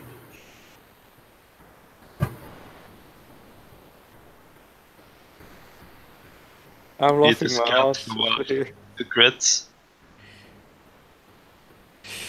Oh god. Disadvantage, so 8. He goes, "Yeah." I'm hungry. Aren't you? Audrey, no. So then we're gonna eat the kitty while it's still alive. That sounds bad.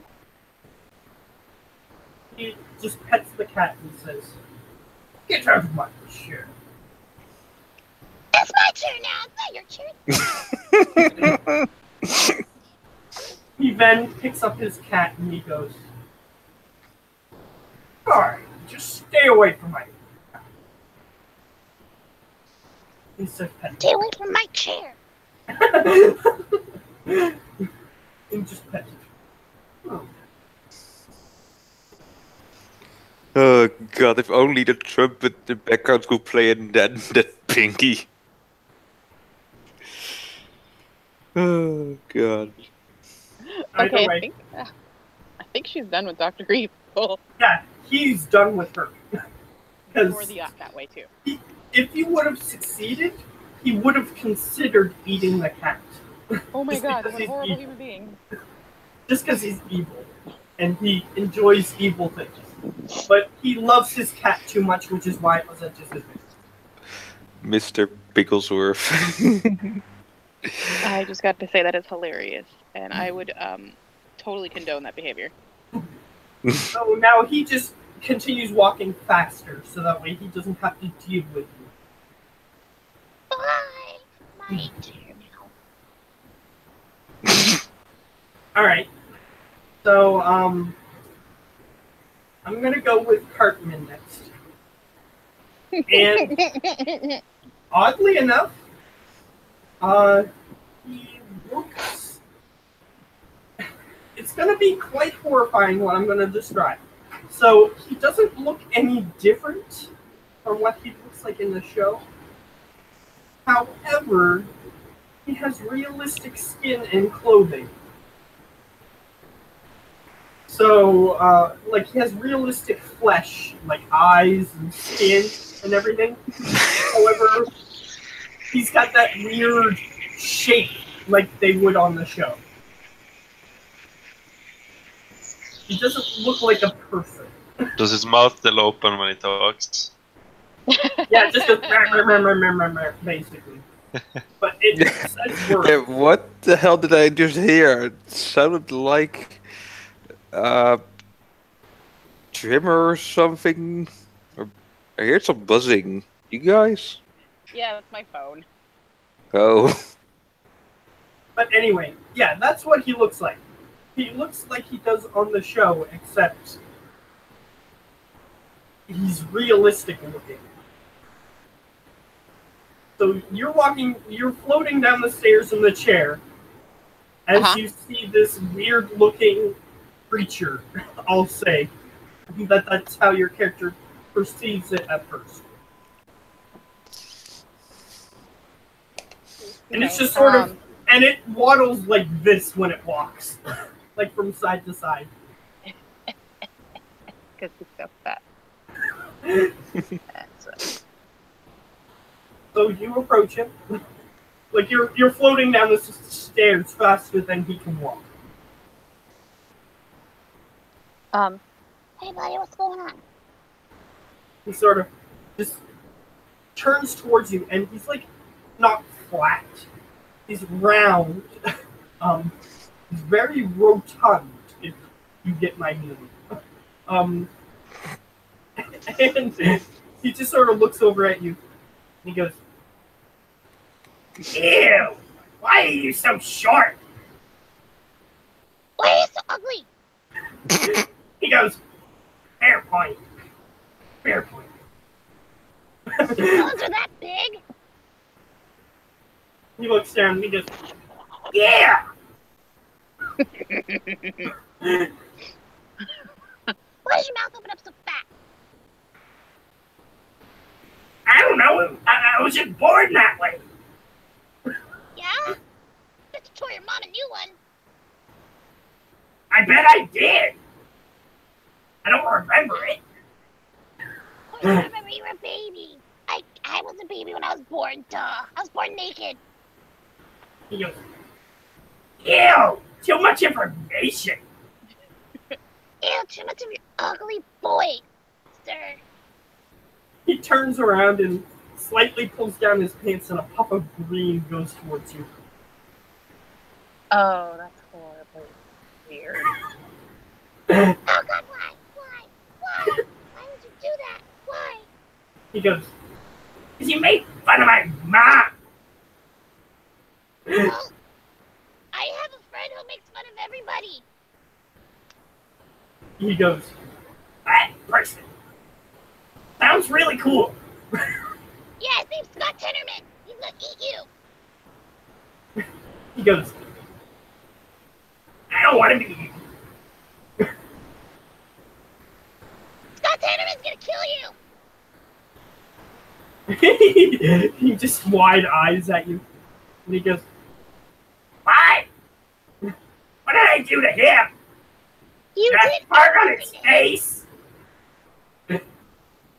Oh god. Yeah, that's what it sounds right. He goes, "No, maybe I deserve it." Oh yes, you do. Oh yes, you do. So, can I have a turn in that chair? No, it's my turn. Go away. He goes, "Ah!" And he starts running down the stairs faster. Gotcha. So he ran away from me. She's happily roaming around in her chair. Okay. And as you reach the bottom of the staircase, there's a group of people gathered there. And you start going down. And Talion, the guy who you were getting in a fight with at the top of the stairs, if you will. The guy who freed you. The guy who can take over people's minds. He comes down the stairs. He goes, "All right, so seems like we've gotten everybody." And he looks down at the group and he goes, "Wait a minute. What are you doing here, Gollum?" And Ha! Schmeagol goes, "I don't know. Right, master." I can't do a good Gollum. Forgive me. That's fine. You can speak normal on them if you want. He goes, Calmness. "Right, Oh, master. He led me to safety." And he goes, and Italian goes, "No, he didn't." And he goes, "Yes. Yes, he did." Creepy, nobody led you anywhere. And he looks over at you and he goes, "Who are you, hobbit?" I'm cuter. I'm cuter than you. Oh, that's right. I'm cuter than you. He goes, "Yes, and..." Yes, it's true. And what's your point? He just blankly stares at you and Italian goes, "She is quite taxing." And I he don't goes, pay taxes. and he just looks over blankly. Italian goes. However, Schmeagol goes, "You have anything precious?" He's looking at you. Face. Your face. He goes, "Schmeagol's face not precious." It is so beautiful to me. Can't you see? He goes, "Ow!" As he starts scampering off towards Talion. Don't come back. We can be friends and stuff. You're ugly. It's okay. Bye. I hate you. Hartman goes, "That he is ugly." So are you. Dr. Evil goes, "For one." What'd you say? Dr. Evil goes, "For one." I just want to be friends. Why does nobody want to be my friend? Only the ugly people want to be my friend. Evil goes, "I don't know why you like Schmeagol." He's ugly and needs a friend. That's why. And he scampers over and just looks at you. Hi. And he's sort of in his crouch position. What? You're ugly. I'm ugly. I get it. He just sort of crawls up onto the arm of the chair. Seems like he's attracted to you for whatever reason. Do you want an autograph? He starts making the Gollum-esque coughing off to the side, not on you. Dollar. Yeah. Yeah. Take a picture. It'll last longer. And he looks at you and he says, "Oh, I do not know what Jews are." Of course he doesn't. They're a thing where you do a thing. So go away. And he goes, "Things, things, things, things, things." As he starts dancing on you, on the arm of your chair. Really? Okay, look. How's this sound for your face? You will go away, and then I won't ever look at you again, and you won't ever look at me. He crouches down and looks at you. "Kill ugly shadows?" You ugly body and face and everything. He seems confused. He was asking you a question and you didn't answer. Yeah, and I answered it with a question. oh, the sass. I love it, Lily. I love it. He, All right. he just looks at you confused. I put my hand up to his face and I push. He goes, "Nah!" And he falls off. And he what? Falls off the chair. Bye. My chair, not yours. And Talion goes, all the people who survived in my world Bye. had to begin. Okay, my chair. All right, I want. What? I want my chair to go faster. Alright, so you're gonna start leaving the area? I'm gonna try. Okay, there's a bunch of people standing around there. And Bye, Charizard walks up to you. Because he's still there. Charizard. And he puts one of his large hands in front of your chair to stop you. Why, Chari? Why are we stopping? And he points to the rest of the group. The rest of the what? Group. Like the large group of people that are gathered here. Oh, we've caught up to everybody. Okay.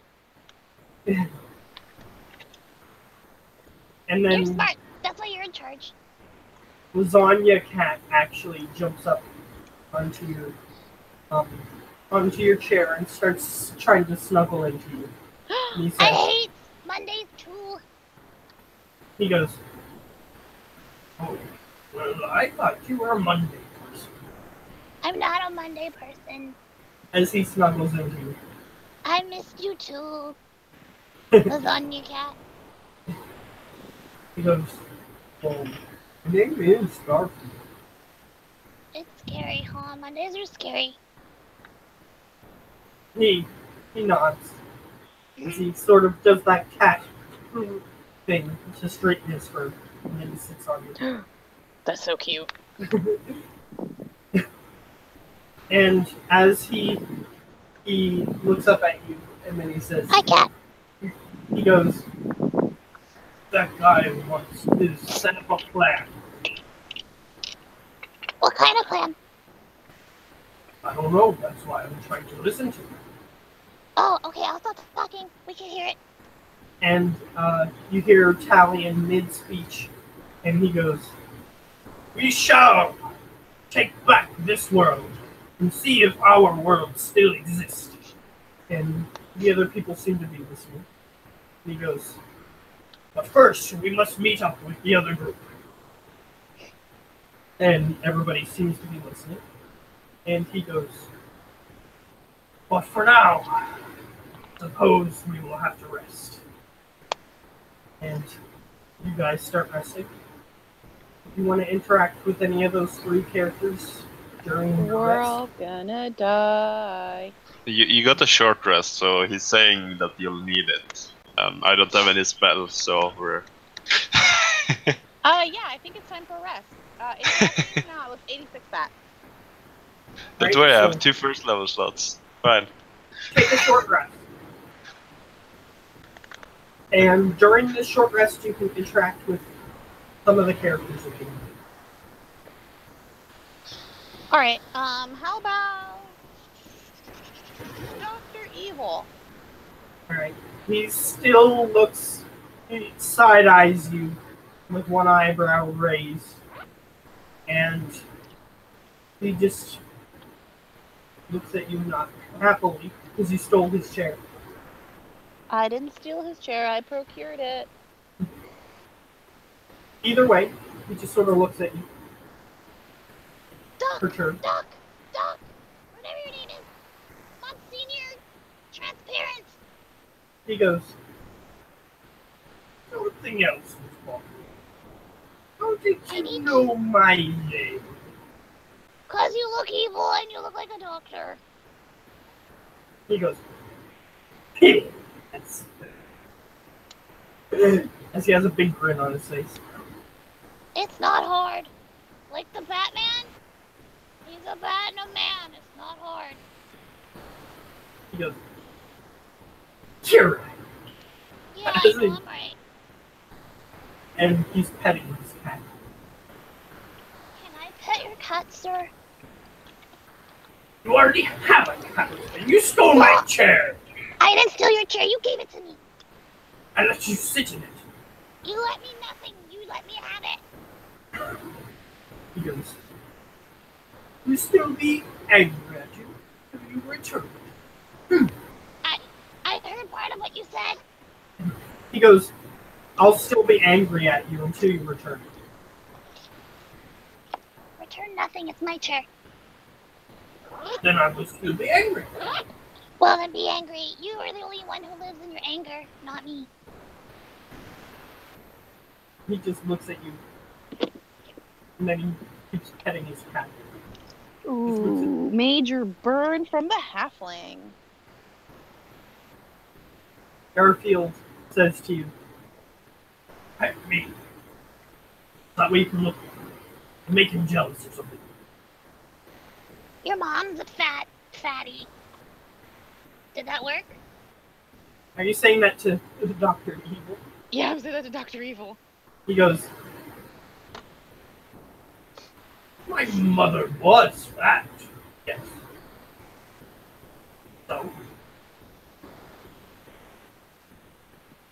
That's the fact. Okay, then what happened to her? She like died and got skinny?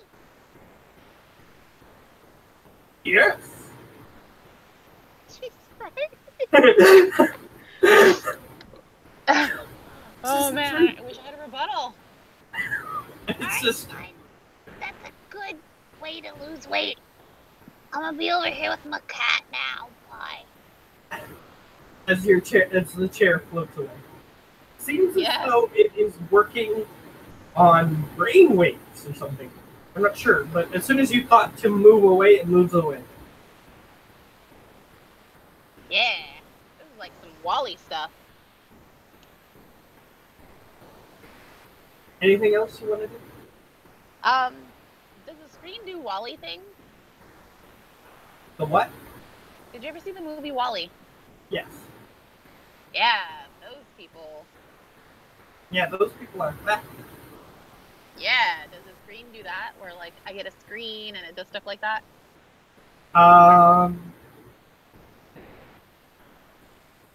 I suppose, like, you can, like, get fold out things from it if you think of what it is that you want. Food. A thing folds out, however, it's empty. Liars! We're done, Red. Where's my food?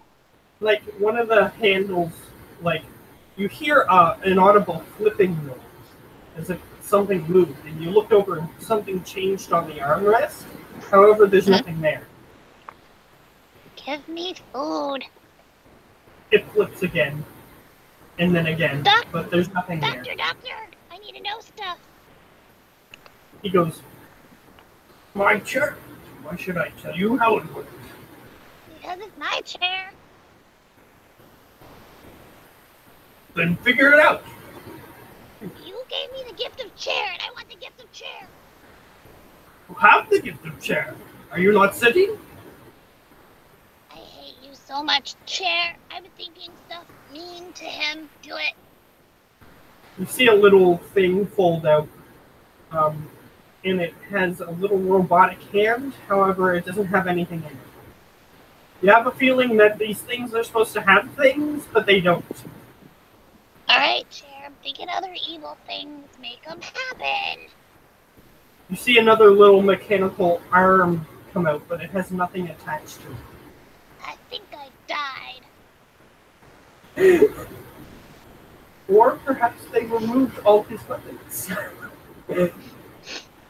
I hop off the chair. Doctor, pleasant face, you can have it. And Lasagna Cat jumps off of you before you get off the chair. That way he Thank you, doesn't Lasagna hurt Cat. himself. And then he gets back in the chair and he goes,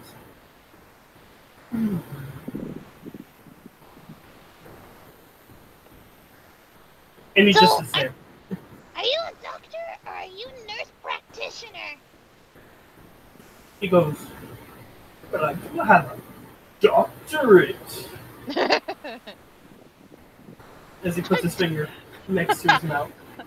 A doctorate in what? Lid? Evil! So then your name isn't a name, it's a title. Yes! Okay, goodbye, title. I'm leaving. I'll go play with lasagna. As he has Garfield just sort of rolls onto his back, pawing at you. Can I pick up Garfield and walk away from Dr. Evil? Sure. And he just paws at your face. He says, maybe smart, but I'm still a cat. As he paws at your face. You're a cutie. Let's go find you some food. Lasagna? Lasagna is perfect. He starts looking around. However, there is no lasagna. No, this is supposed to be the place where we get lasagna. I need some foodie lasagna. Right? And you see Cartman just sort of sitting there. He's like, Oh, let's go pester him. and he's like, I did hurt. No. That's all no. he says. Let's go beat him up. I want to go beat him up. He said, hey! Why you like the 6th graders? As Because they're older. as he starts trying to feed him. And he goes, so? So they're older. You're older. We're all older. But I'm cooler!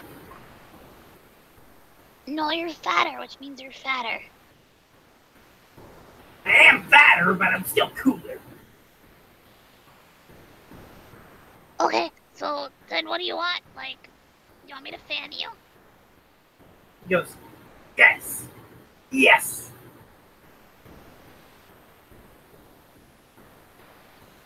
What happened? Oh God.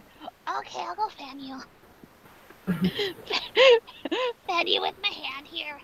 Does that work? And he goes, like that. He's just enjoying it a little bit too much. That's hilarious. Garfield, why am I doing this? He goes, I don't know. You said you would. He just shrugs with his cat shoulders. Okay, that is a very valid point. I'm stopping. And Cartman goes, hey! Why are you stopping, servant? He calls you Because servant. you're ugly. And he just makes a mean face at you.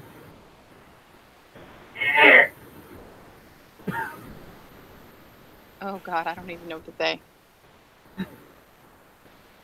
He goes, he just stares at you angrily for an abnormally long amount of time. Okay. Look, you're ugly. I get it. I just want to know. Scott Tournament's gonna eat you. He goes, Hi. She runs away. ah! And he just punches you a couple times, not enough to hurt you. I was hoping she could run away before. Well, he punches you like twice on your armor. And then you can Dang. run away. He's like having a temper tantrum. Because you called him ugly too many times. I figured. And he's just going, ah! Name. He goes, fine. He just sort of turns around. I actually have something that I want to do, but I don't remember what it's called, so just give me a second. Okay.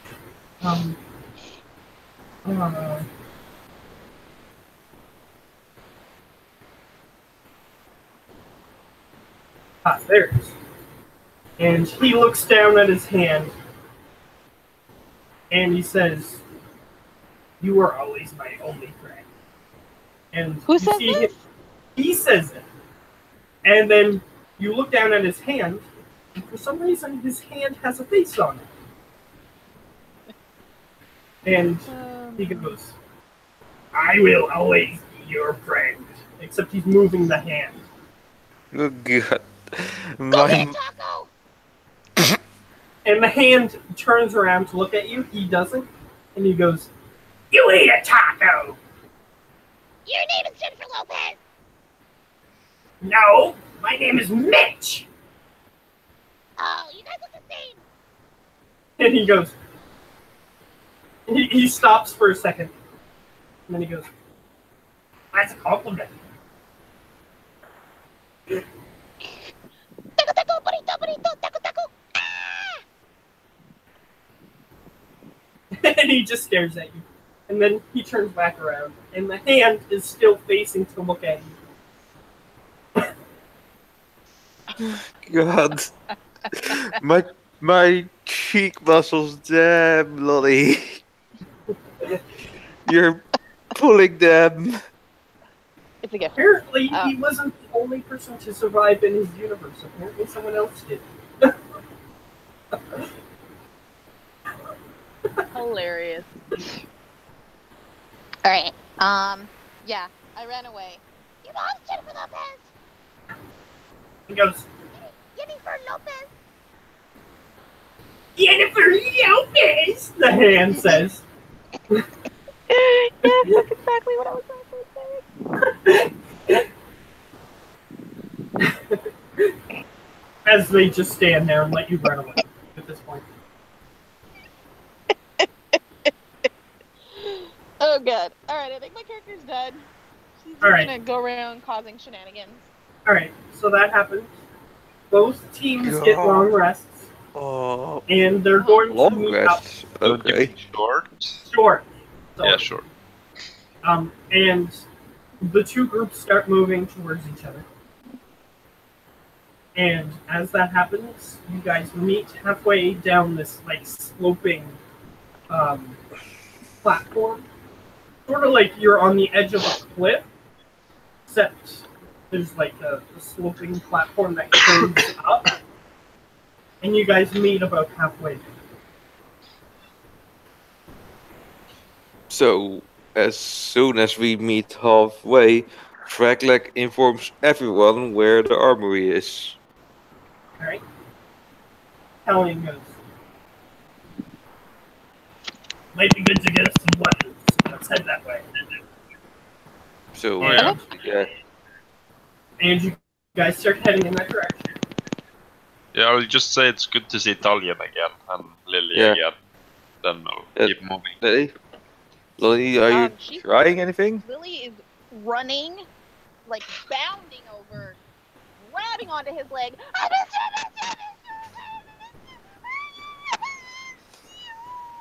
it! To whom? She can. I think to Goroth. Okay. Let's see if I have a spell for this. Why do you want to take me away from my only love? What's your love? I'm not sure who you speak about. Both of you guys, I love you. And Goran. And everybody. And you're my only friend. I thought you said only, but you named multiple people. It's not... I can change. Yeah, apparently. At least it's not one then. I can change. I promise. Okay, good. Now, did you need help with something? So many things. Why am I So many crazy? things. Why are you crazy? Am I crazy? Why are they taking over or taking back the world? Why? Well, I'm not sure why, but let's just go and try and stop them. What if they're actually the rightful people who should be living here? I don't believe that. I don't know what to believe. Well, then believe they're evil. That should be simple. Doctor, evil. I get it now. As you Do you have a look back, doctor? as you look back and you see him in his chair. I side-eye him.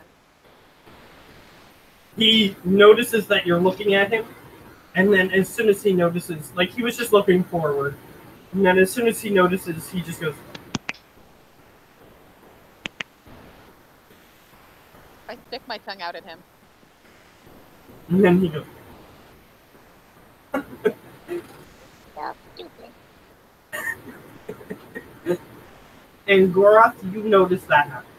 Okay, so to then I know what I should use my 2 out of 6 last spell points on. One of them is no, I can only do it to myself, so never mind. Yeah, I was gonna make him look stupid, but that's not how the spell works. Grand idea.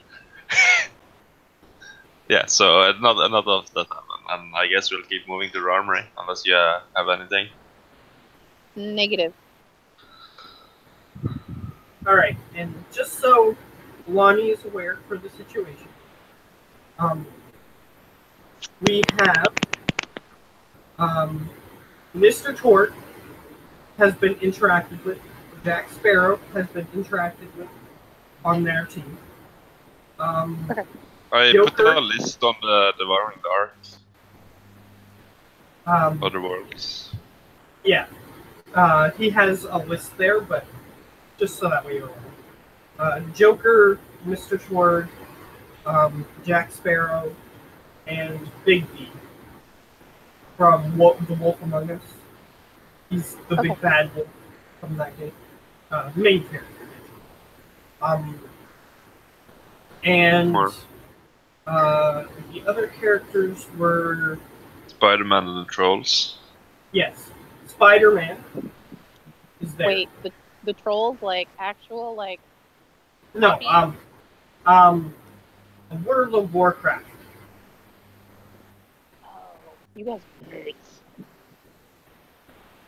There was 2 of them. Well, you could go talk to them if you wanted to. Not good. Alright, so you see those characters. Sort of walking along. If you want to interact with any of them, you can. And if you two want to interact with any of the people that she interacted with, you can. I can't really think of anything that would be. I'm really not a very. My mind is not going in a straight train. Let's say that. Okay, that's fine. Ben? Anything? No, I want to keep moving. Okay. Lonnie, anything? Yeah, I concur. Keep moving. Okay. So this large group of people continues moving. And you eventually get to back to where the first group was, where Goroth and Fraglak were. You continue on, and you get to another room, and then the Joker is just sort of crossing his arms and he's leaning against a wall. He's not going to help you guys find the right path. However, you're in a large open room. There's the path you guys came from, and there's 6 other paths. The dirt path, or whatever you described. Okay, you can attempt to find it. I'm just going to describe the other path. There is 2 more paths going I'll left. be right back. Okay. There are 2 paths going left, 2 paths going north, and 2 paths going right. And 2 paths going forward. 2 of them seem to be made of the similar stone that this hallway seems to be made of. 2 paths seem to be made out of that weird gold, yellow color metal that you guys had your chambers made out of. And the other 2 seem to be made of dirt. So I would assume I remember the way, because that was like important. Yes, So I'll you go do that way. remember which way. Yeah, I'll start heading that way, and I'll tell people that it's this way. People start following him. The Joker sort of watches you guys go in that way. Goes, you know what, I'm gonna watch you guys' back. Yeah, okay. Watches you guys go through. Your descriptions were very accurate, by the way. He nods as he watches you guys go through. Okay, I'm back. Okay, so the group is going through. The only thing that you missed, because Goroth actually read the Joker's mind and he knows where the weapons are. So he's going. Goroth is going to lead you there. However, the Joker did stay behind. If you care about that at all, that's up to you. Okay. That'll be fun. Hello, Mr. Clown Fancy Man. He sort of just looks down at you and he goes, "A little child."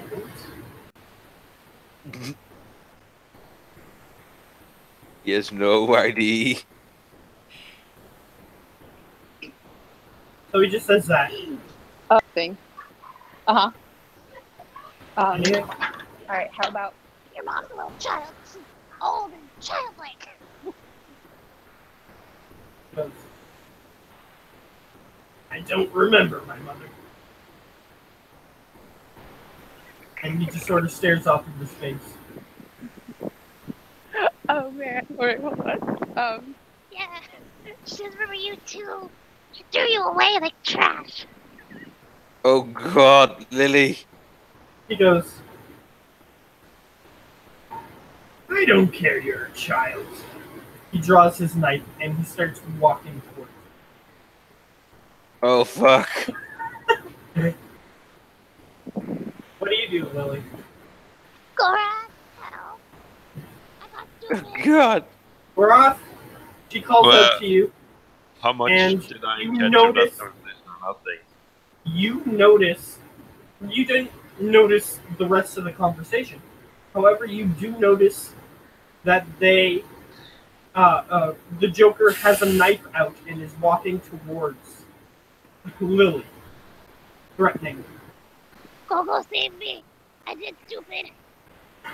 Okay, I'll just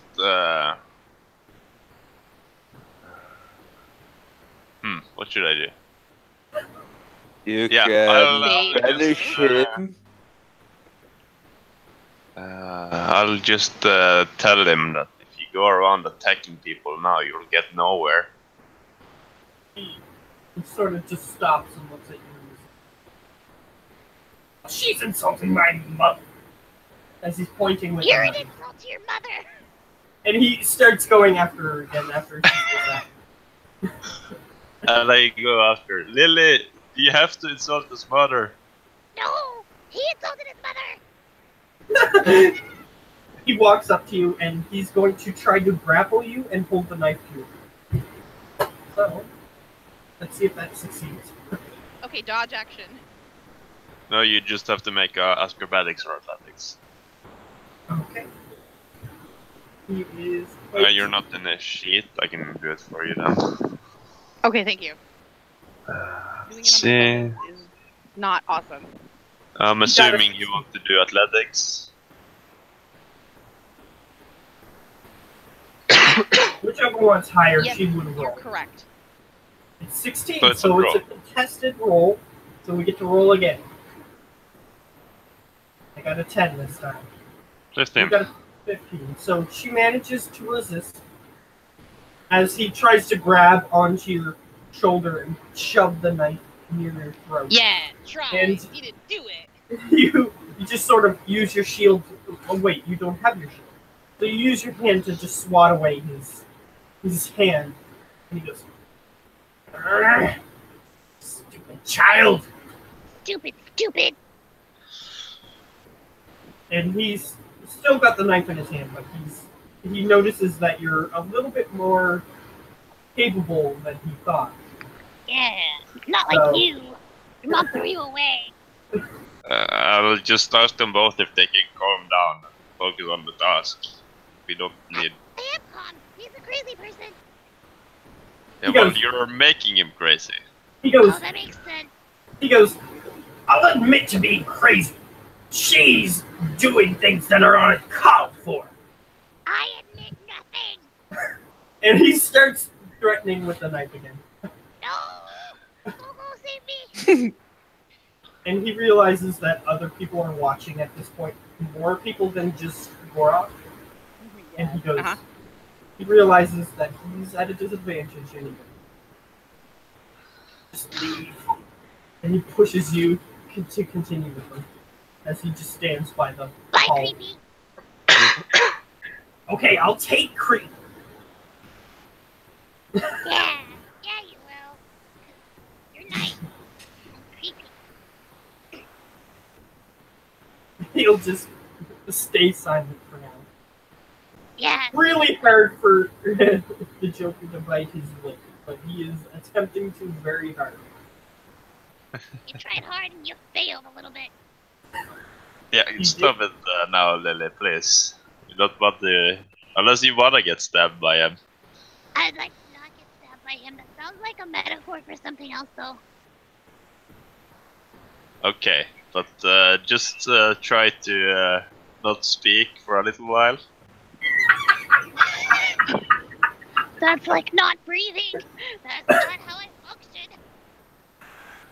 Well, just hold your breath then. Okay, hold my breath. If she passes out halfway there, then Yeah, that's a reality. She might pass. okay, so you guys take. Well, it depends on your how long you can hold your breath. Depends on your Constitution modifier. I think it's 1 minute plus 1 minute per con modifier, so it should be minutes. How many minutes? 2 minutes. Okay. Well, she doesn't have a high con. Well, either way. So it takes about 2 minutes to get there. Does she continue to hold her breath until then? And then she passes out on the ground. 100%. Okay. So as soon as you guys reach the opening that I described, which is you guys are on the bottom, on a path that just abruptly ends, and there's a pit that you can't see how far down it goes. And you look up in the passageway, and there's a landing above, and the pit is about 60 or 70 feet wide. It's over this way. Over the pit, I tell everyone. Alright, so what's your plan for getting everybody across?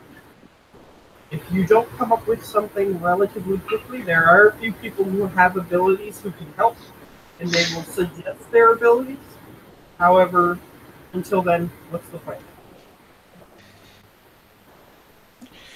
Well, I can. Well, we don't have any rope.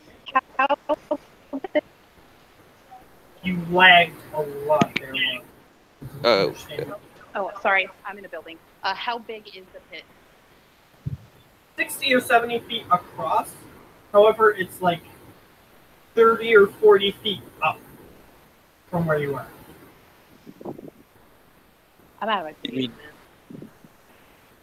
I'll just ask out to everyone. Anyone knows a good way to get everyone across? I mean, I can fly, but I'm running out of magic for today. Yeah, As soon as you finish your sentence, you hear a and you see the white rope, which is his webbing of Spider-Man, and he just flings himself across to the other side. Spider-Man. And he goes, I can try to help people, but it might be slow going. I might be able to bring max 2 people across at once. And it would be kind of hard. How far would I possibly be able to jump? You jump. Could jump. Would it be feasible to try and jump across? Is what I'm asking. No. No, okay, that's fine. I have to Not go in without- 15 minutes, just a heads up. Okay. Not without falling like an extreme distance. Like, you've reached the other side, as long as the pit was far down enough. But that's up to you. You can try and grab onto the wall on the other side and try to climb back up. Yeah, no, I'll not do that. Okay.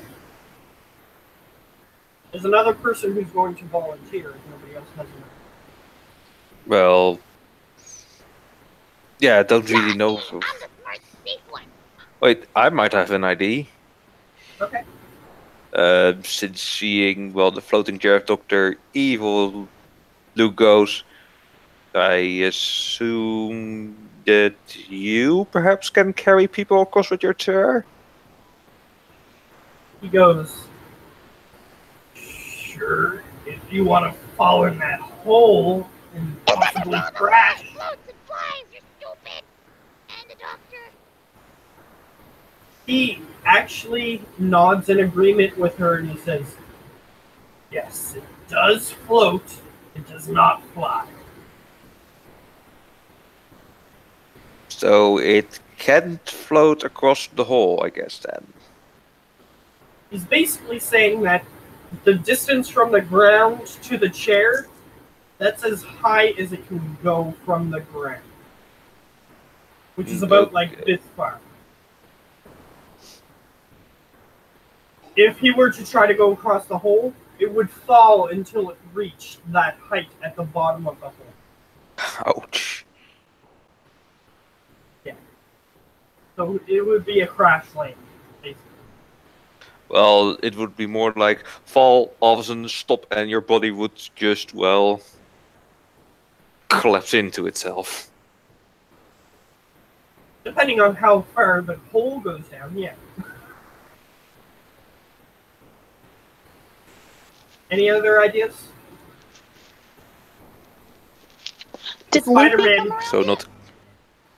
Who? Luffy. Luffy? Yeah.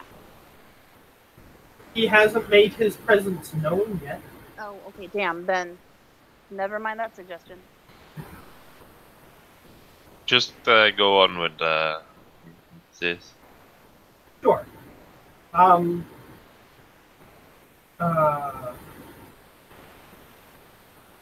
Jack Sparrow actually walks forward and he says, well, I got some rope. How long is your rope, Mr. Pirate Captain Man with the cool hat? He goes, it's right here. And he starts unraveling it. So you can can we get a see this- guesstimation of how long it is? His rope might get you halfway. Does anybody else have rope? We could tie them together. No, I mean, if I have my Oh. pack, yeah. I don't have any rope. Do I have my pack, like normal backpack? No, you don't actually. Okay. It's just, I guess it's just friendly neighborhoods. And Spider-Man goes, I could try to complete the rope for you if that's what you need, as he shouts across the hole. Why didn't you think of Spider-Man this whole time? Thing? Is that stuff even set? Sorry? Which kind of Spider-Man is this? Is this a Spider-Man where the webbing comes from his body or where he made the actual web? You don't know.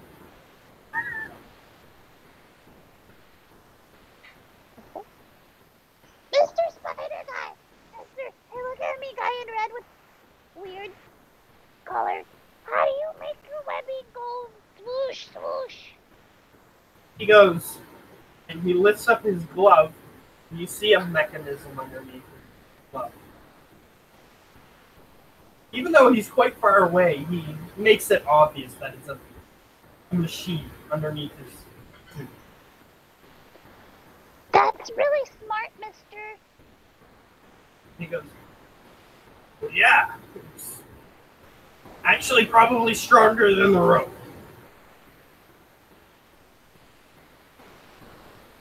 So But do we just Jack want to Sparrow he takes the initiative and he throws the rope, and Spider-Man uses his spidey senses to quickly just attach his webbing to the rope, and it's sort of dangling in the air. And Spider-Man is currently holding his webbing. All right. Hey, Mr. Spider Guy, can you connect the two together so we could have like a rope bridge so we don't just like crawl across it? We can actually kind of walk and then we don't die. So you want another one? Yeah, we want another one. Smart. I'm smart. You're smart. He shoots another one, and it hits right next to the ground near where Jack Sparrow is, and he holds them up. You've seen those rope bridges that are like they're a meter different, and it has like two ropes that are parallel to each other, so that when you walk across one, you maintain your balance with the other one. Okay, so it's just two ropes, right? Yeah, they're parallel, so like one is on top of the other, but they're a meter apart. So you walk. So that's what you're trying to do. Okay, Yeah. he didn't understand that, but he can easily just disconnect that one and then make it help. All right, cool. And he goes ahead and does that. So you guys can try to go across. However, Jack Sparrow has to hold on to one of the ropes, and Spider-Man has to do it. Okay. So everybody starts making it across. The only person who's going to have a problem, Spider-Man is strong enough to hold the rope. However, Jack Sparrow is just a pirate. Doesn't have any superpowers. So, Cowboy will help him as well. you're going to help him? Yep. Okay. What's your strength? Like, if you were to roll 0. athletics, what would the number be?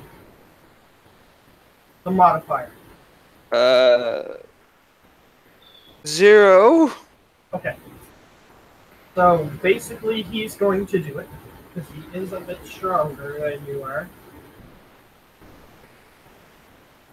But he gets to roll with advantage because you're helping.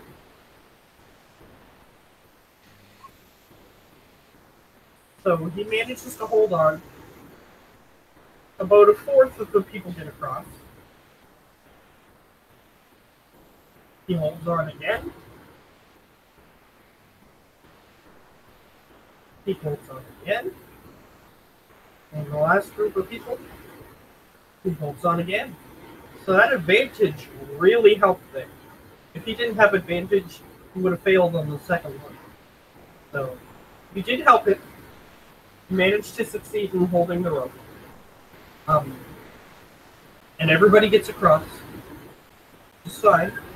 Except for Lucky Luke and Jack Sparrow. Mm-hmm.